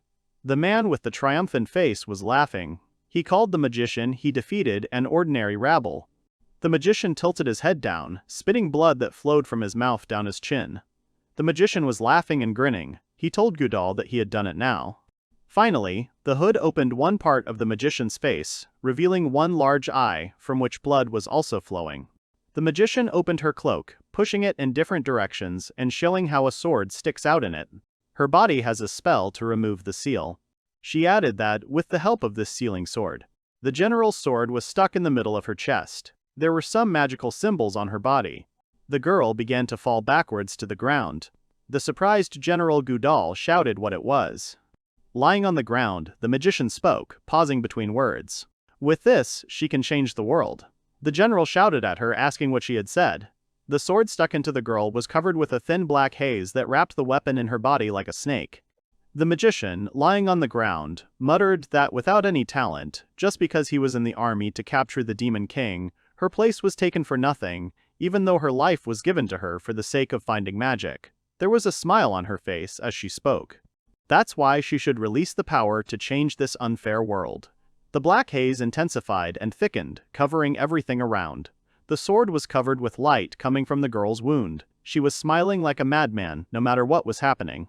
She was going to release an evil god who would sweep away all living things in his path. A monster was forming in the air. His body formed gradually and looked like the ribs of a human. Its muzzle was terrifying with a huge number of fangs in its mouth.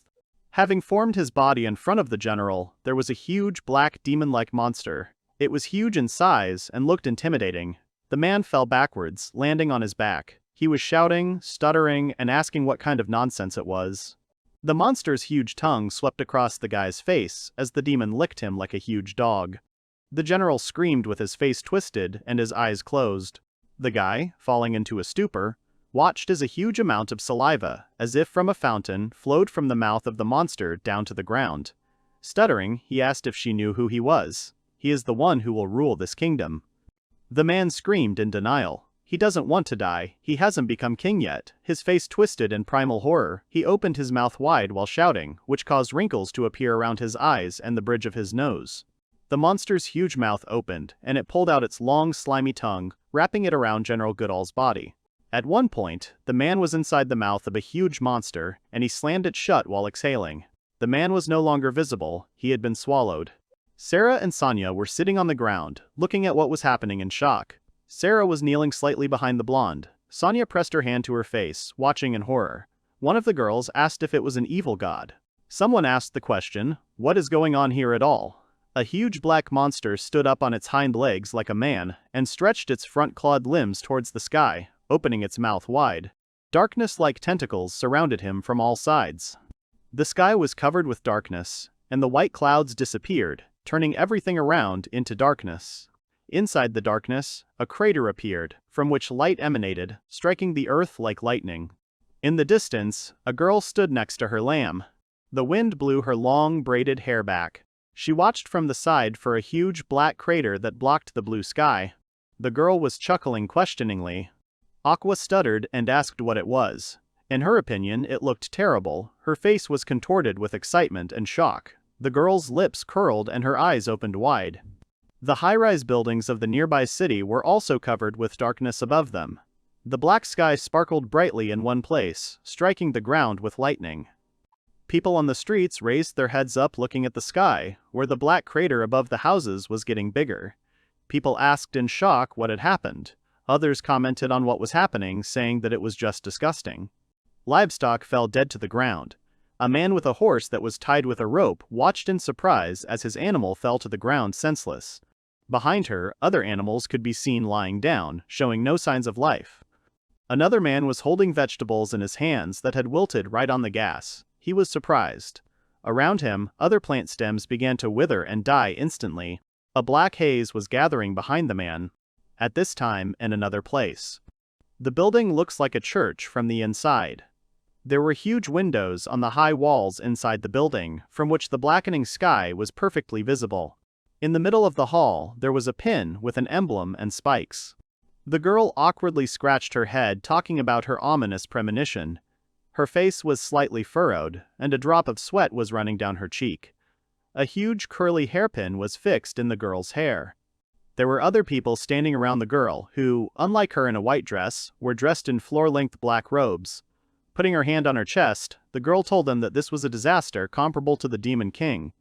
But after correcting herself, she said that it was even worse. Pointing her finger forward, she urged people around her to immediately gather bishops or high-ranking clergy. And it had to be done immediately. The men in black robes immediately ran forward to carry out the girl's order. The worried girl thought to herself that even if they gathered all the sacred servants, at best they would only be able to keep the disaster in one place. Maybe you should turn to other countries for help. No, they won't make it. The girl screamed, calling to the goddess and asking to hear her prayer. She screamed that the evil god had been resurrected. The figure of the evil god was illuminated by a bright light. The girl begged to borrow her power and perform a divine blessing. A moment later, a vortex of light began to surround the shaped bayonet in the middle of the hall.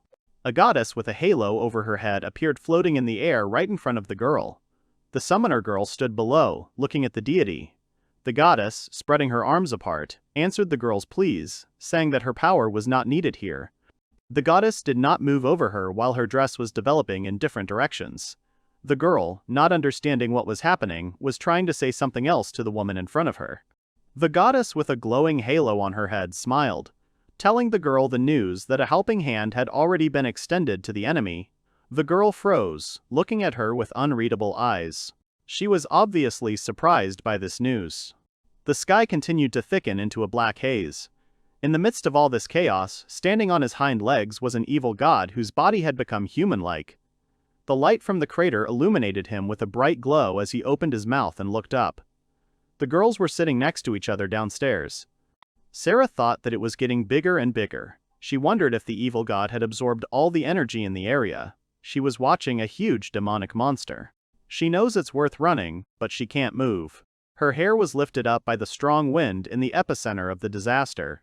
Next to her, Sonia clenched her fists against her chest and closed her eyes in fear as the wind blew in her direction, blowing her blonde hair. Sarah thought that at least she needed to help Sonia, because she was a good match for Noel.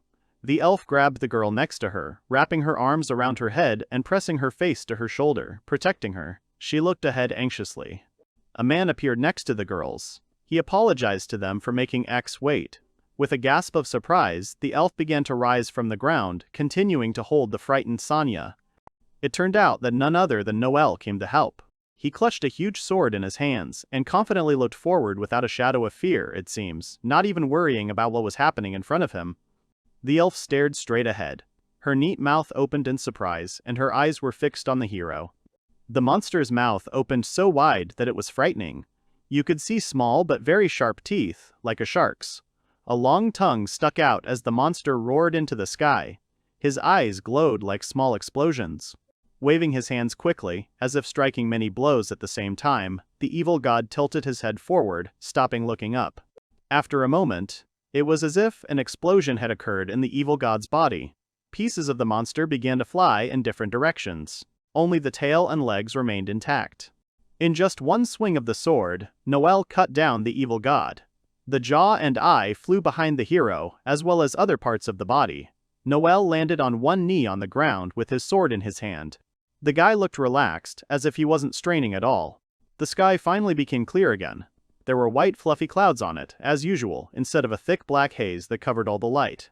On the field, next to the sheep, stood a confused Aqua, clutching her head with her hands. The girl looked very confused. They asked her if she was okay. The girl, not having heard, asked again. Aqua turned around and asked in confusion why Noel was here, and even Sarah and Sonia. The hero, smiling, put one hand on his belt and looked at Aqua. The other two girls stood behind the guy from different sides and smiled the same way. Aqua leaned her hand on her chin and looked ahead questioningly.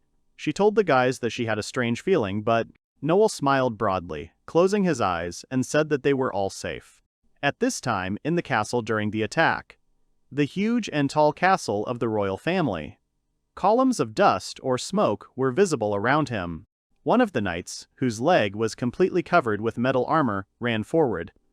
Gurzus, clenching his teeth, swung his sword and wounded the soldier in front, whose armor could not withstand the pressure of the weapon and did not save the soldier. Behind him, one of the helmeted knights struck back at Gurzus, hitting him in the shoulder. Gurzus turned to General Gushar and shouted at him to go ahead, and he would detain them here. The general instantly agreed with him, while they exchanged glances with each other. The man got inside the palace and opened the huge doors in front of him by pushing them with his hands, and knights in armor followed him behind. He found himself in a brightly lit office. Opposite him, there were two other men in the hall. One of them, clutching his palm, shouted at the general about how reckless he was. He asked if he even knows what kind of place it is. The second man was silent, sitting on a chair. General Gushar, looking ahead, replied that if the right person sat on the throne, they would have no reason to rebel. Unfortunately, things are different. The man and his soldiers stood in place, their gazes directed forward. Finally, he told the man on the throne that this was the end and called him Your Majesty. The man to whom these words were dedicated clenched his teeth. His face darkened, because he was clearly not happy with the current situation. The general went out onto the balcony of the castle and raised his fist in the air, addressing the people outside the building. He was shouting that it was finally over. People shouted back about the glory of Lebanon. Raising their hands up, the people from below wished health and long life to General Gusher and wished prosperity to Lavania. A large crowd of people gathered below at the gates of the royal castle, rejoicing at their victory. Sarah and Noel walked forward along the corridor of the palace. There were no windows in the wall to the side of them. Instead, there were only large arches allowing sunlight to illuminate the corridors of the building. Sarah, looking ahead, asked Noel what was going on about the legal case. The guy explained that when the royal family was overthrown, their sins were made public all over the world. They needed to convince the people of their country and other states. He turned slightly to the side in the direction of the girl who was walking behind and added that this was why they would have to be officially charged in court. Sarah, looking at the hero, asked him if the king would give up so easily. The guy thought about it, and grabbing his chin with his fingers, answered the girl's question that he did not know this. Straightening up and walking next to each other now, Sarah turned her head to Noel and, remembering, clarified what was going on with the saint's punishment. The guy gasped, remembering about Stella. A snow-white, clean corridor with paintings hanging on the walls. At the end of it was a wide, closed door. The girl held on with her hands and pulled on the metal bars by the window and the wall. She screamed about how it came to this. Victory parade in honor of the victory over the Demon King, their wedding ceremony with Prince Cain. Didn't everyone wish her happiness? Behind Saint Stella, the doors to the room opened while she held on to the bars looking out the window. The man standing at the entrance to her room asked if she was listening to other people's opinions. The girl froze into silence. There was a girl in the room who was summoning the goddess and Noelle. Putting her hand on her waist, the girl said that the speeches she heard were not congratulations, but a cry of despair. Noel was standing by her side, smiling with the corners of his lips. Saint Stella turned in their direction and cried out in surprise, calling out to the Holy Queen and Noel. She was surprised that the guy was alive. Sitting on the bed, she looked at them in shock. The girl, without any emotion on her face, informed the girls that they had come to announce her verdict. Stella froze and stuttered and asked again about the verdict. Her face was a mask of horror and fear. She froze, staring at them with wide eyes as her face paled. She waved her hands and indignantly asked why. As she said, she defeated the Demon King. She rudely called out to Noel, ordering him to confirm this fact. The guy was looking down at her. She was asked if it wasn't just the hero who did it. They had thrown all their responsibilities on his shoulders and were standing in the middle of the way. In the past, in the memory, Stella, Gudal, and Ina were in the center of the magic circle, and the hero stood outside it.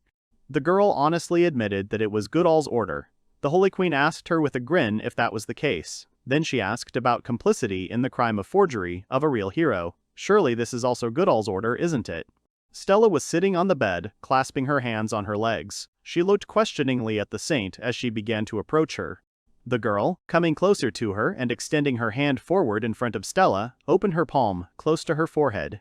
She pronounced a verdict that from now on it would be a grave sin for her to call herself a saint. The saint looked at her open palm in fright. The Holy Queen touched the black mark on the girl's forehead with her fingers, and she began to glow with a bright light connecting from Stella's skin like a sticker. The girl clutched her head with her hands with a disbelieving face. She gasped in denial. She said that there was no such thing as the power of the Holy One, they were hers. The girl's hands were shaking, and her face showed a grimace of horror and denial of what was happening. The Holy Queen, turning sideways to the floor, parried her words by replying that they had never been hers. She borrowed them from the goddess to help the hero. The woman's face was angry. These words clearly unnerved her. Stella seemed to panic. She was trembling all over, holding her hair with her hands and hanging her head down with a blank look. The queen added to the previous words that now she will pay for her sin and conspiracy against the goddess in the monastery of the capital, forever. Having managed to remove the panic and quell the trembling, the girl replied that she did not. She jerked sharply towards the guy, calling out to Noel several times. She said that now everyone will know that he is the hero of the kingdom, right?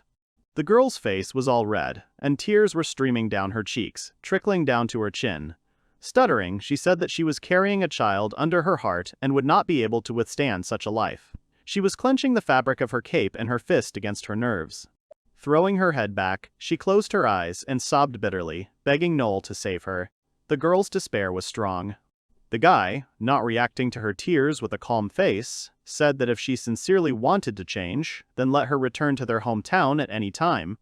Rubbing his nose with his hand, the guy added that the village was still under construction. It's pretty shabby and there aren't many residents in it, but if she wants to start over, he thinks it's a good option for her. The girl, her eyes wide open, blushed all over. She screamed that no, she didn't want it. There is nothing in this village. Covering her ears with her hands and closing her eyes, she began to sob bitterly again. She screamed that if she settled in such a remote place, she would become a hillbilly. She won't be able to stand it. Stella was clearly unrepentant about what she had done. The Holy Queen called Stella and she turned her head in her direction with an excited face. The girl said she was going to have a baby. She will bring him up and learn to be a human being again. The hero stood nearby and was silent. The queen's face was annoyed when she said that everything she had said earlier was the punishment she had given her. The girl bent her whole body forward in an atmosphere of dejection. She slightly removed her palms from her shocked face and stared into the void. She remembered the guy and asked about the prince. She asked what would happen to Prince Cain. She was told that he would work in the mine where all the perpetrators were sent. From now on, the chance that they will meet again is 0. Sobbing bitterly, the girl raised her head and repeated the queen's words that he was guilty. Currently in the corridor of the castle, Sarah said, "That means that's what happened." It didn't end well for Stella. The sun's rays fell on the walls of a long corridor. Sarah smiled. Looking at Noel, she found advantages in this, because in the monastery she will be able to safely take care of her child without worries and worries. The main character somehow smiled sadly, sighing and said that it was so. They moved further forward and the girl, putting her hand on his back, patted him lightly with her palm as support.